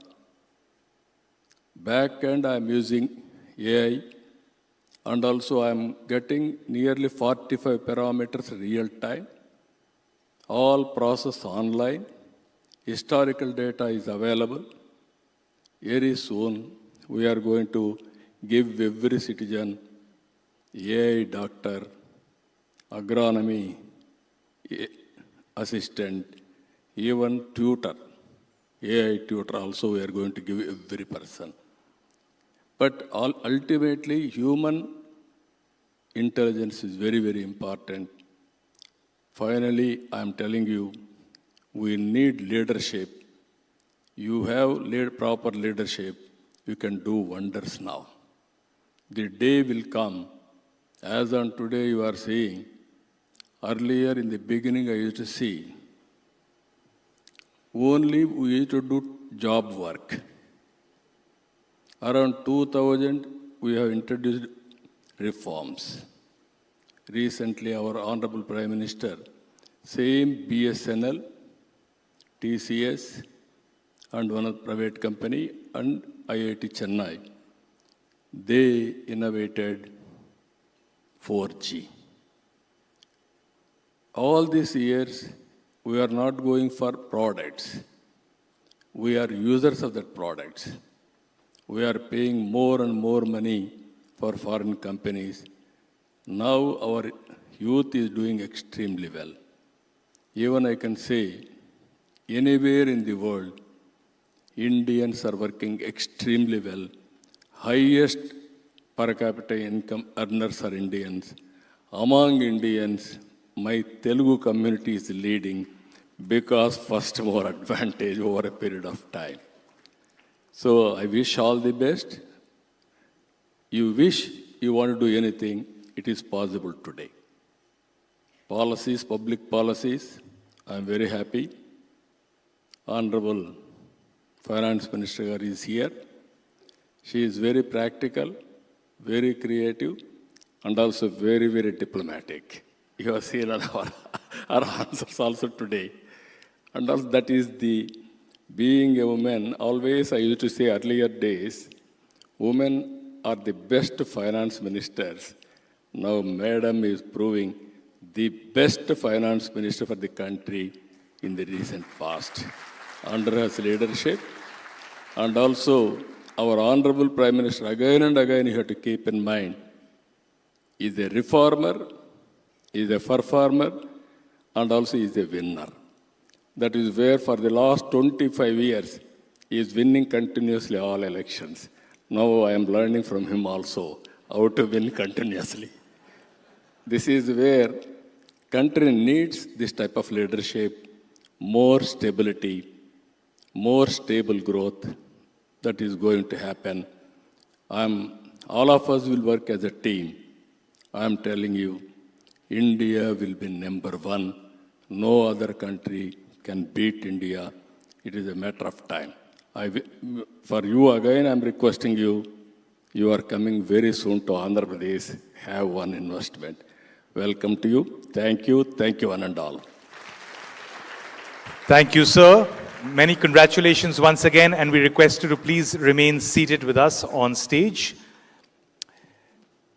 And with that, ladies and gentlemen, our next honoree is a leader whose career has been defined by scale, appetite, and industrial conviction. Over the years, he has built across sectors, backed large bets, and helped shape the story of Indian enterprise with a style that is expansive, restless, and unmistakably hands-on. This is leadership that does not wait politely for growth to arrive. It goes out and builds the steel, energy, and infrastructure for it. Which is why the Economic Times Award for Business Leader of the Year goes to Chairman and MD, JSW Group, Sajjan Jindal. Aggressive bets, financial discipline, and resilience in the face of turbulence.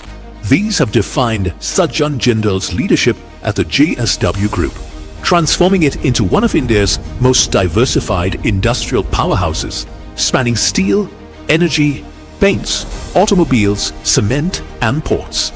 Over the past year alone, the group sealed 41,000 crore rupees worth of energy deals and executed a landmark acquisition in paints, propelling it to the top ranks of a fiercely competitive sector. Under Jindal's leadership, JSW has reinforced its position as India's leading producer of the alloy. Across businesses, the group has demonstrated disciplined growth, strategic expansion, and the ability to scale new ventures with speed and conviction. Built from a small base and powered by teamwork, the group's journey has been forged in risk.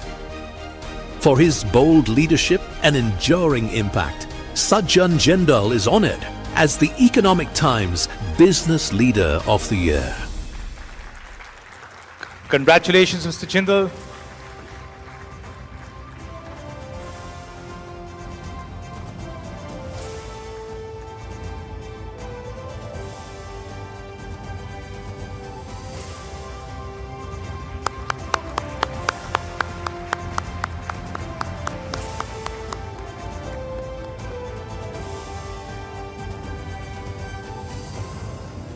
Mr. Jindal, the stage is yours, sir. Request you to please say a few words.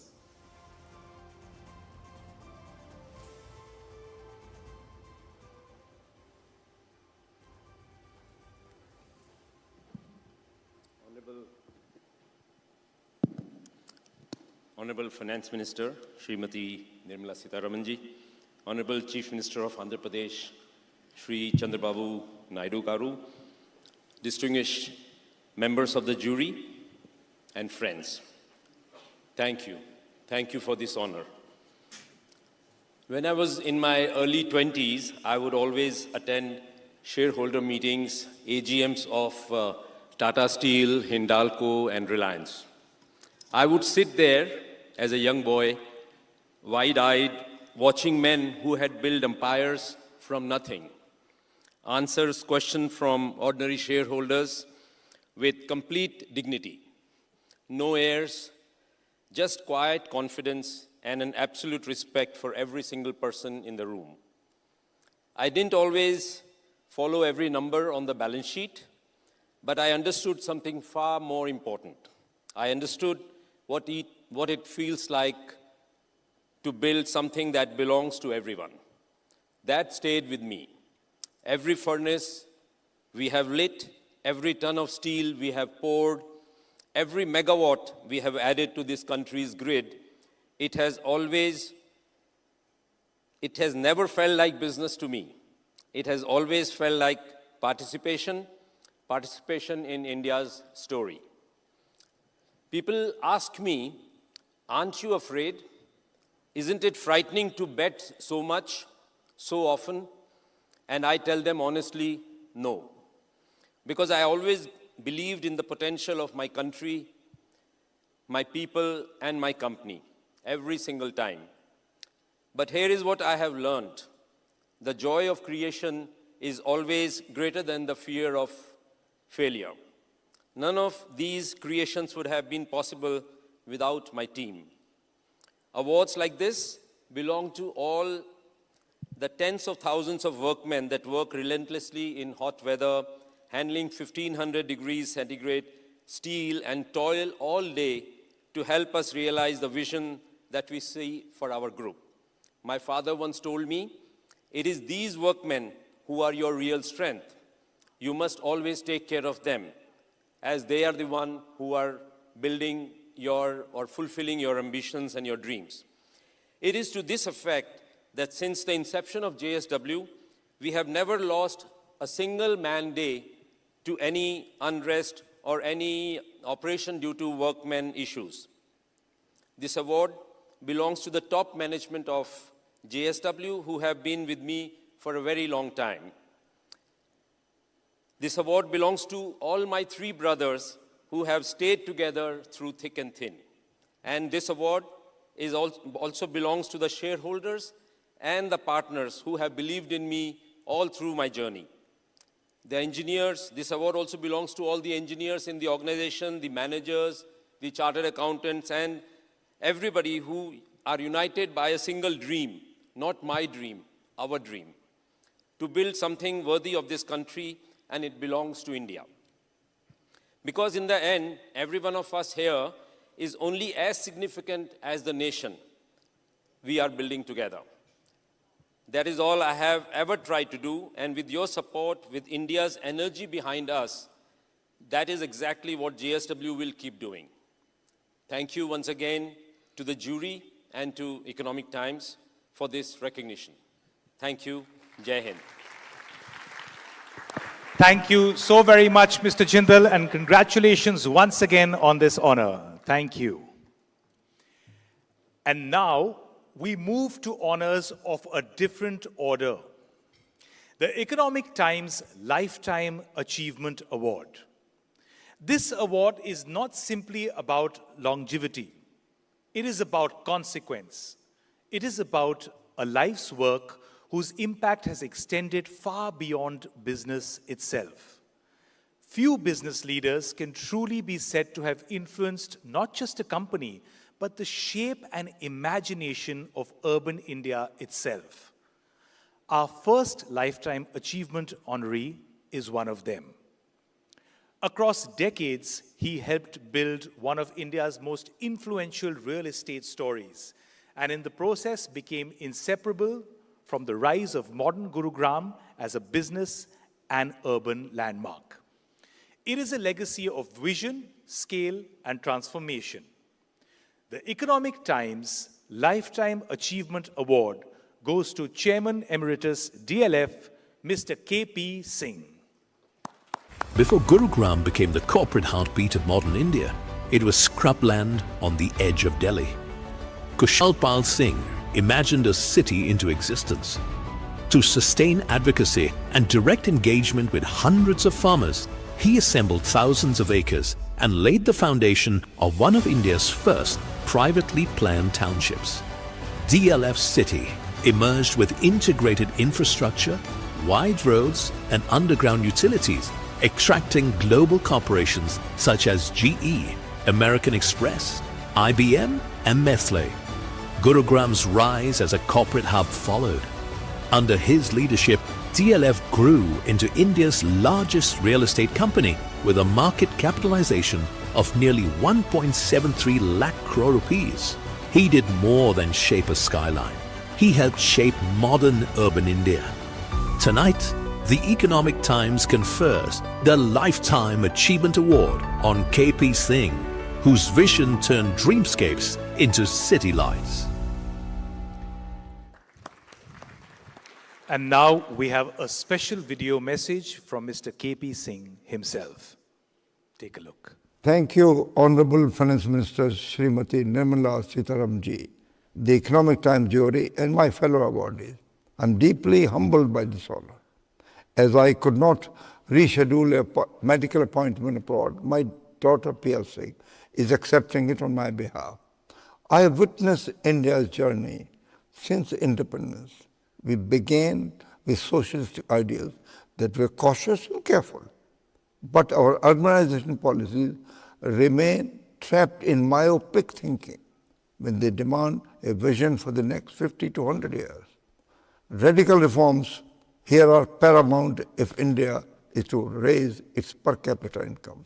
We are 1.4 billion talented, ambitious people, yet only 37% of India is urbanized, against 67% in China, and over 60% in most developed nations. Modern China, which began its journey when we did, today accounts for nearly 18% of world GDP. India sits at just 4%.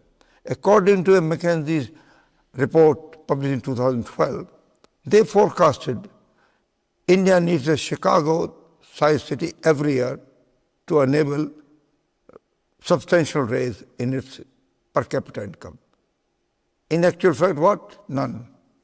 Real growth comes only when we move boldly from agriculture to industry, from villages to well-planned cities, from local markets to global economy. Through you, Madam Minister, I share a thought with our Honorable Prime Minister Shri Narendra Modi ji. Sir, India is poised to become the third largest economy soon. Yet, our per capita incomes lag sadly behind. What lies ahead calls not for one leap, but a quantum leap. Cities reimagined, investments welcomed, antiquated laws repealed, MSMEs empowered to breathe and grow. Jobs created in tourism, housing, construction, public health and urbanization. Honorable Prime Minister Ji, history has placed this opportunity in your hands. With your vision, dynamism, and the wonderful team, if you cannot do it, sir, nobody can. The entire country now looks up to you and stands solidly behind you. At 96 plus, I still hope to see this new India rise. Once again, million thanks and God bless you all. To receive the award on his behalf, I'd like to now invite to the stage Mr. Singh's daughter and director, DLF Limited, and chairperson, DLF Foundation, Ms. Pia Singh. It's wonderful to have you here, ma'am.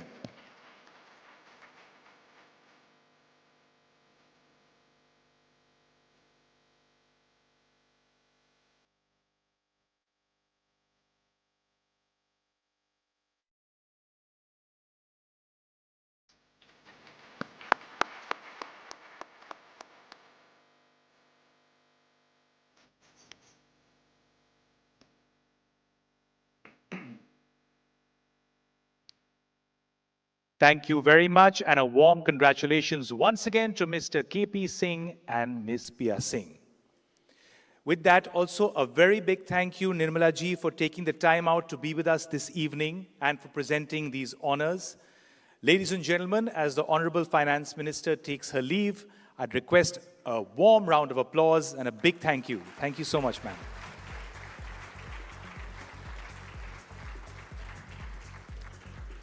I request the Honorable Chief Minister of Andhra Pradesh, Sri N. Chandrababu Naidu, to kindly take over and present our next set of awards, sir.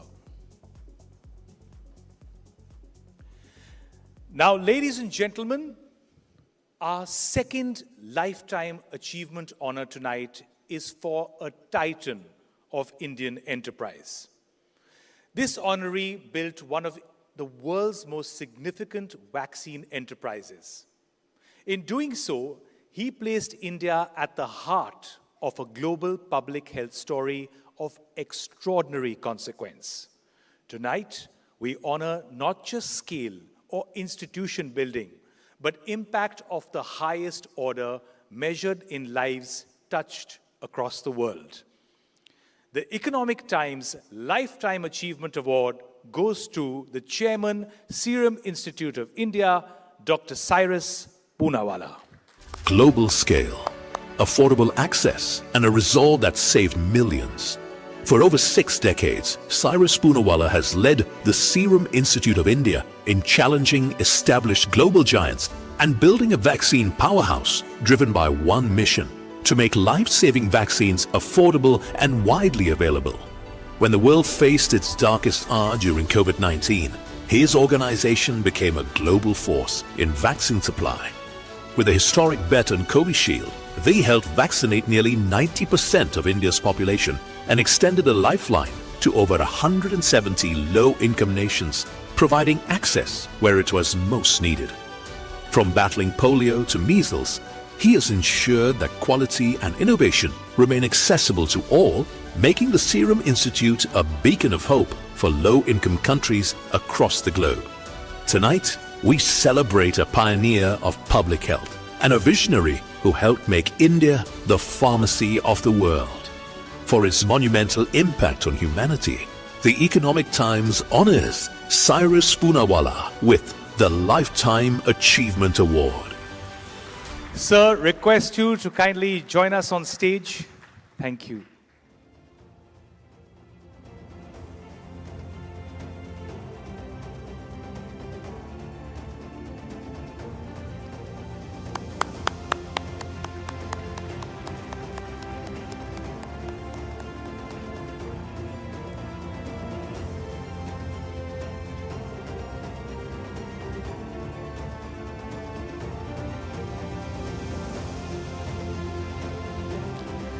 Congratulations, sir, and on this very special occasion, we request you to please say a few words.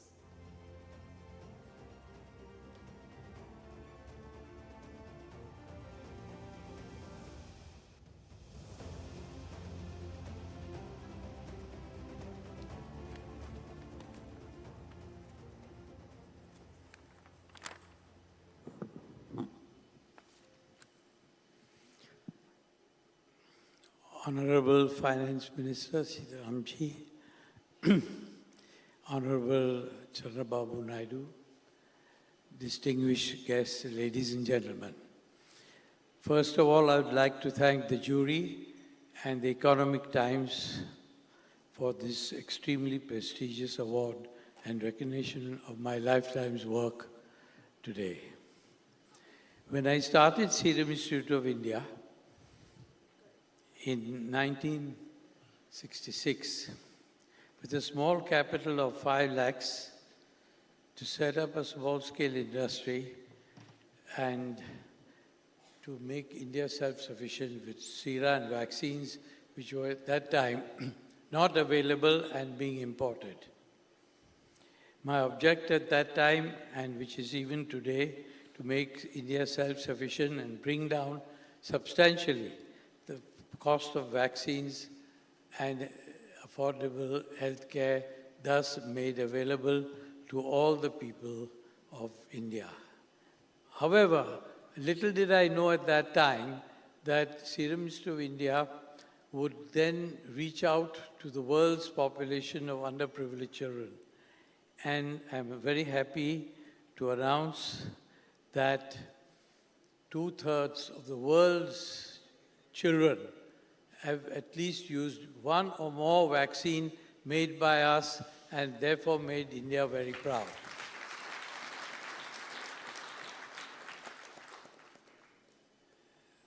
My journey over the last 6 decades, I'm very pleased to also say that we were able to save more than 30 million children's lives which would have died if it had not been for an affordable vaccine that my staff helped me to produce.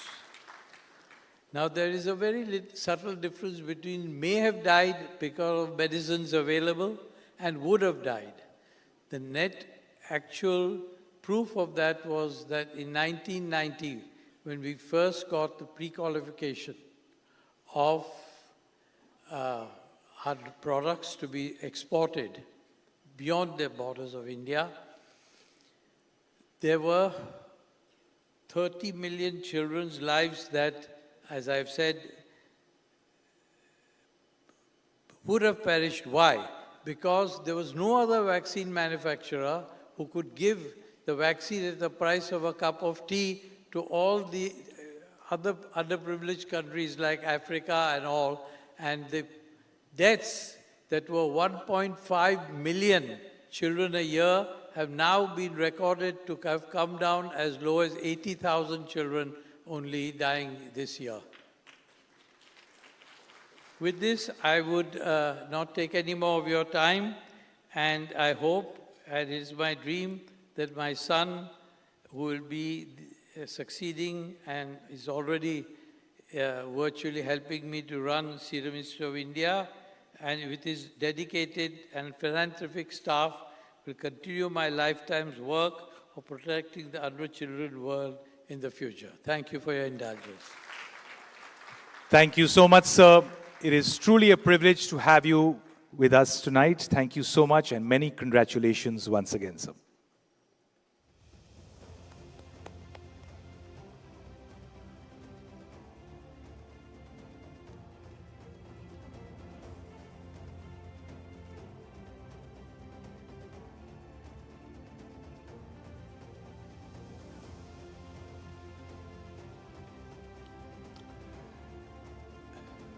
Congratulations once again, sir. And with that, our next award this evening takes us into the world of travel, which, as all of us know, is basically optimism followed by refreshing the same fare 5 times over. Now, behind that familiar chaos is a serious business of pricing, demand, and decisions moving in real time. Our honoree understood that complexity early and built a strong travel technology business around it. Ladies and gentlemen, the Economic Times Award for Emerging Company of the Year goes to RateGain Travel Technologies. As global travel surged back to life, the industry needed more than recovery. RateGain Travel Technologies, an AI-powered travel technology company helping hotels, airlines, and online travel platforms optimize pricing, distribution, and demand, stepped in to power that shift. It harnessed artificial intelligence to decode real-time data from over 1,000 sources worldwide. Today, its platforms power 33 top hotel chains and 4 top airlines, enabling them to forecast demand and optimize pricing. This momentum has translated into exceptional growth, firmly establishing RateGain as one of India's most influential travel tech companies. By harnessing AI-led real-time data, it is helping global travel brands make faster, smarter business decisions at scale. For redefining the intelligence layer of global travel, the Economic Times honors RateGain Travel Technologies as the Emerging Company of the Year. Congratulations once again, and I'd like to invite to the stage founder and managing director, RateGain Travel Technologies, Mr. Bhanu Chopra. Congratulations, sir.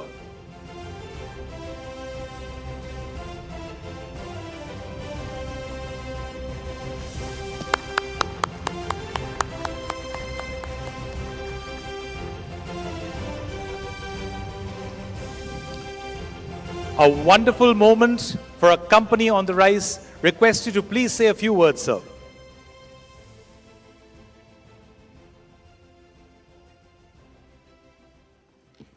Thank you, sir. Thank you, Economic Times and the distinguished jury.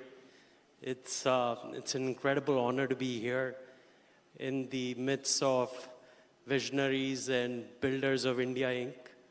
So when I started RateGain, it wasn't a very big dream. It was, a unique and a very niche use case that I was trying to solve. Definitely didn't believe that I'll be here one day, receiving this award. But today, we're the world's largest travel data company.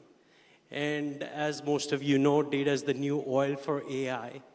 So we are able to build AI native products that allow our customers to acquire guests, retain them, and engage with them, and also build the wallet share. Yeah, you'd be happy to know, sir, we work with every major global travel brand today. We're servicing thousands of customers across over 100 countries, and very proud to say that we are made in India. I want to take this opportunity also to thank the RateGain team who have been relentless in building world-class products. I want to thank my family that's been a bedrock of support that's allowed to pursue this vision. Thank you again. This is a big shot in the arm. We've just started. Thank you so much, Bhanu. Congratulations once again, and here's to the wonderful journey ahead. Congratulations. Now, our next award is for a company that has shown what responsibility looks like at scale, making sustainability not the easier choice, but the harder one, taken consistently across factories, energy materials, and water. And of course, this is also one of the few companies in India that has probably been inside more Indian homes than most of our relatives. Which is why the Economic Times Award for Conscious Corporate of the Year goes to Asian Paints. At Asian Paints, responsibility is a way of thinking that guides every decision. By committing 3% of its annual profits to corporate social responsibility, well above the statutory requirement, Asian Paints has placed community development at the center of its journey. In the past year, the company has strengthened its programs in water stewardship through significant investments. Its water-positive efforts revived 149 water bodies and supported over 12,000 farmers through watershed and irrigation initiatives. Asian Paints continues to deepen its sustainability efforts. Renewable electricity already accounts for 57.6% of its total power consumption. The company's community programs continue to create long-term impact across education, health, and rural development, setting the benchmark for responsible corporate citizenship in India. Asian Paints is the Economic Times Conscious Corporate of the Year. On behalf of Asian Paints, I'd like to invite Chief Financial Officer, Asian Paints, Mr. R. Jayamurugan, to the stage to collect this wonderful award.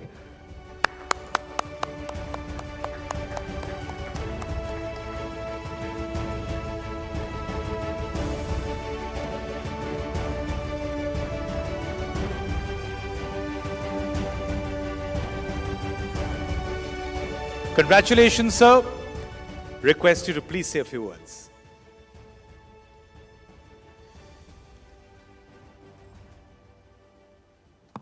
Good evening, everyone. On behalf of Asian Paints family, I express my sincere gratitude to Economic Times for this award. Thank you. Thank you very much, sir. And congratulations once again to the wonderful Asian Paints family. And now, our final award of the evening goes to an Indian whose influence travels far beyond geography. This year's recipient leads one of the world's most powerful platforms for creators, culture, storytelling, and conversation. A platform that has changed how the world watches, learns, shares, and very confidently tells itself and us that one more video won't hurt. The Economic Times Award for Global Indian of the Year goes to Chief Executive Officer, YouTube, Neil Mohan. From Lucknow to Silicon Valley, Neil Mohan's journey reflects the rise of a global Indian shaping the future of media and technology. An MBA from Stanford University, he built his early expertise in digital advertising at DoubleClick and Google, helping transform display and video advertising into a global force. As CEO of YouTube, he leads the world's largest video platform at a time when attention is the most contested currency. Since taking over in 2023, he has strengthened its dominance in streaming, scaled shorts, and reinforced its position as a global cultural powerhouse. In India alone, YouTube, under Neil's leadership, paid out 21,000 crore rupees to creators, artists, and media companies between 2022 and 2024, and supported more than 930,000 jobs in 2024. From storyteller to steward of the world's largest storytelling platform, his journey comes full circle tonight. Neil Mohan is the Economic Times Global Indian of the Year.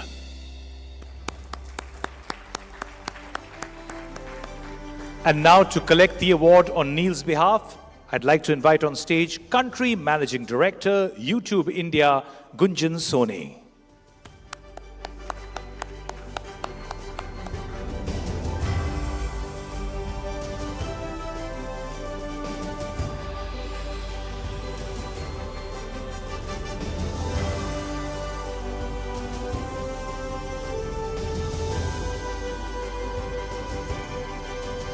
So, ladies and gentlemen, Neil Mohan couldn't be with us here tonight in person, but he's done what he does best and sent us a video. Let's take a look. Thank you. It's a profound honor to be named Global Indian of the Year by the Economic Times. That's especially true given the deep respect I have for this year's August jury and the high regard in which I hold the Economic Times. I became an avid reader of the newspaper decades ago as a high schooler at St. Francis College in Lucknow, and remember discussing the day's headlines with my parents. Speaking of parents, I would not be before you today if it was not for their incredible support and sacrifice. Thank you, Mom and Dad. I would also like to thank my wife, Hema. She's my best friend and my rock. Whether it was my childhood in Michigan or my teenage years in Lucknow, storytelling has always been a foundational part of my life. I have fond memories of watching the Ramayana with my family as a kid, sharing my love of cricket with friends, or just humming a hit single from the latest Bollywood blockbuster as a teenager. And it's this appreciation of the power of storytelling to connect us all as a community and to drive positive change in the world that eventually led me to the heart of Silicon Valley to lead YouTube today. My personal experience with the power of storytelling mirrors the incredible story of India itself, a nation that has kept pace with the shifting tides of the 21st century and is now the one setting the current. Every day, I see Indian YouTubers from the bustling streets of Mumbai to small villages in Uttar Pradesh redefining what the world watches, learns, and loves. India isn't just a leading powerhouse for films and music, it's rapidly becoming what I like to call a creator nation. Indian creators highlight the best of culture from every corner of the country, exporting it to fans all over the world and building a vibrant creator economy at home. So I receive this honor not for myself, but on behalf of the millions of Indian creators, innovators, and storytellers who are building the future. Thank you to the Economic Times for this great honor. Congratulations once again. Thank you for being here, Gunjan. I'm going to request you to please say a few words. Honorable Chief Minister Chandrababu Naidu ji, distinguished leaders, ladies and gentlemen, I'm deeply honored to stand here on Neil's behalf and accept this honor. He sends his deepest regrets that he couldn't be here in person tonight, but I know how much this particular recognition means to him. I wanted to share with you today a little glimpse of the man behind the title. As a teenager growing up in Lucknow, Neil connected with people by finding out what they had in common, like a sport or a movie. And now, as a leader of YouTube, he's helping billions of people around the world do the same. Neil is well known for his business acumen, his ability to build global products, and navigate high-stakes meetings and trade-offs with unflappable ease. But I know from personal experience that Neil is not one to rest on his laurels. Even as we celebrate YouTube's success, he is the first to remind us that despite all the successes, we are just getting started. This tremendous drive is fueled by his deepest passion for the creators. And everyone around him finds this passion both infectious and energizing. Imagine this. In the middle of a meeting, Neil will pause the room and ask, how will this impact the creator? He will listen intently, go deep into user insights, and often tries out the features himself, putting himself literally in the proverbial shoes of the creator. When traveling to India and globally, he always makes time to interact with creators and listen to their individual journeys. I also know that he deeply cares about India and the Indian creative ecosystem, and wanting to make sure that the Indian creators and their stories succeed not just locally, but on a global stage. So in the spirit of this deeply Indian creative economy, as well as the Indian ecosystem, and to mark the leadership of this wonderful leader who celebrates the spirit himself, I'm honored once again to accept this award in his stead. Thank you, Economic Times, and thank you, jury, for this great recognition. Thank you. Thank you so much, Gunjan. Thanks for being with us, receiving the award, and many congratulations to Neil once again. Thank you. And of course, our sincere thanks to Shri N. Chandrababu Naidu for so graciously presenting the final set of awards this evening. Thank you so much, sir. Thank you very much.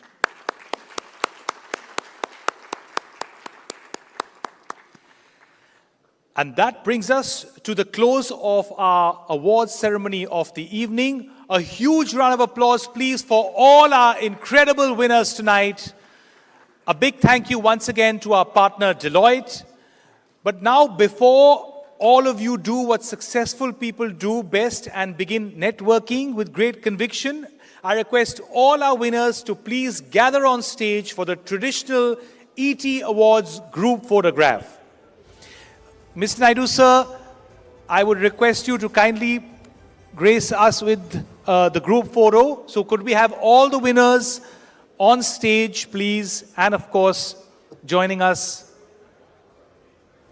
Mr. Chandrababu Naidu. Thank you, sir.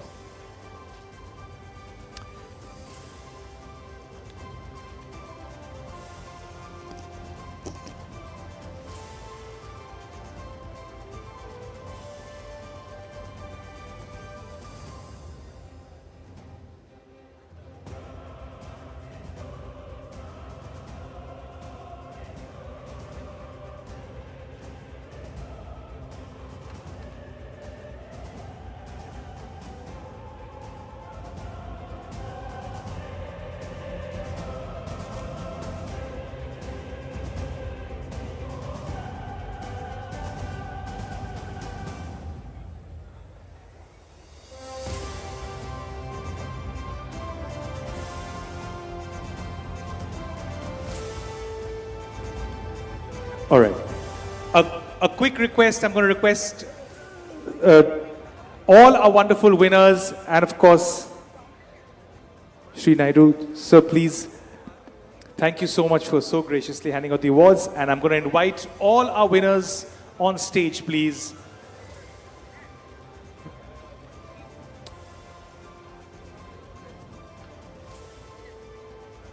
Yes, sir, please.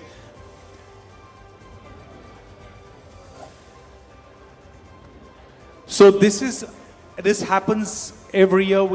This is a photo op for the ages, getting all these super achievers and incredible people together in that one photograph. So I'm going to request all the winners to kindly grace the stage.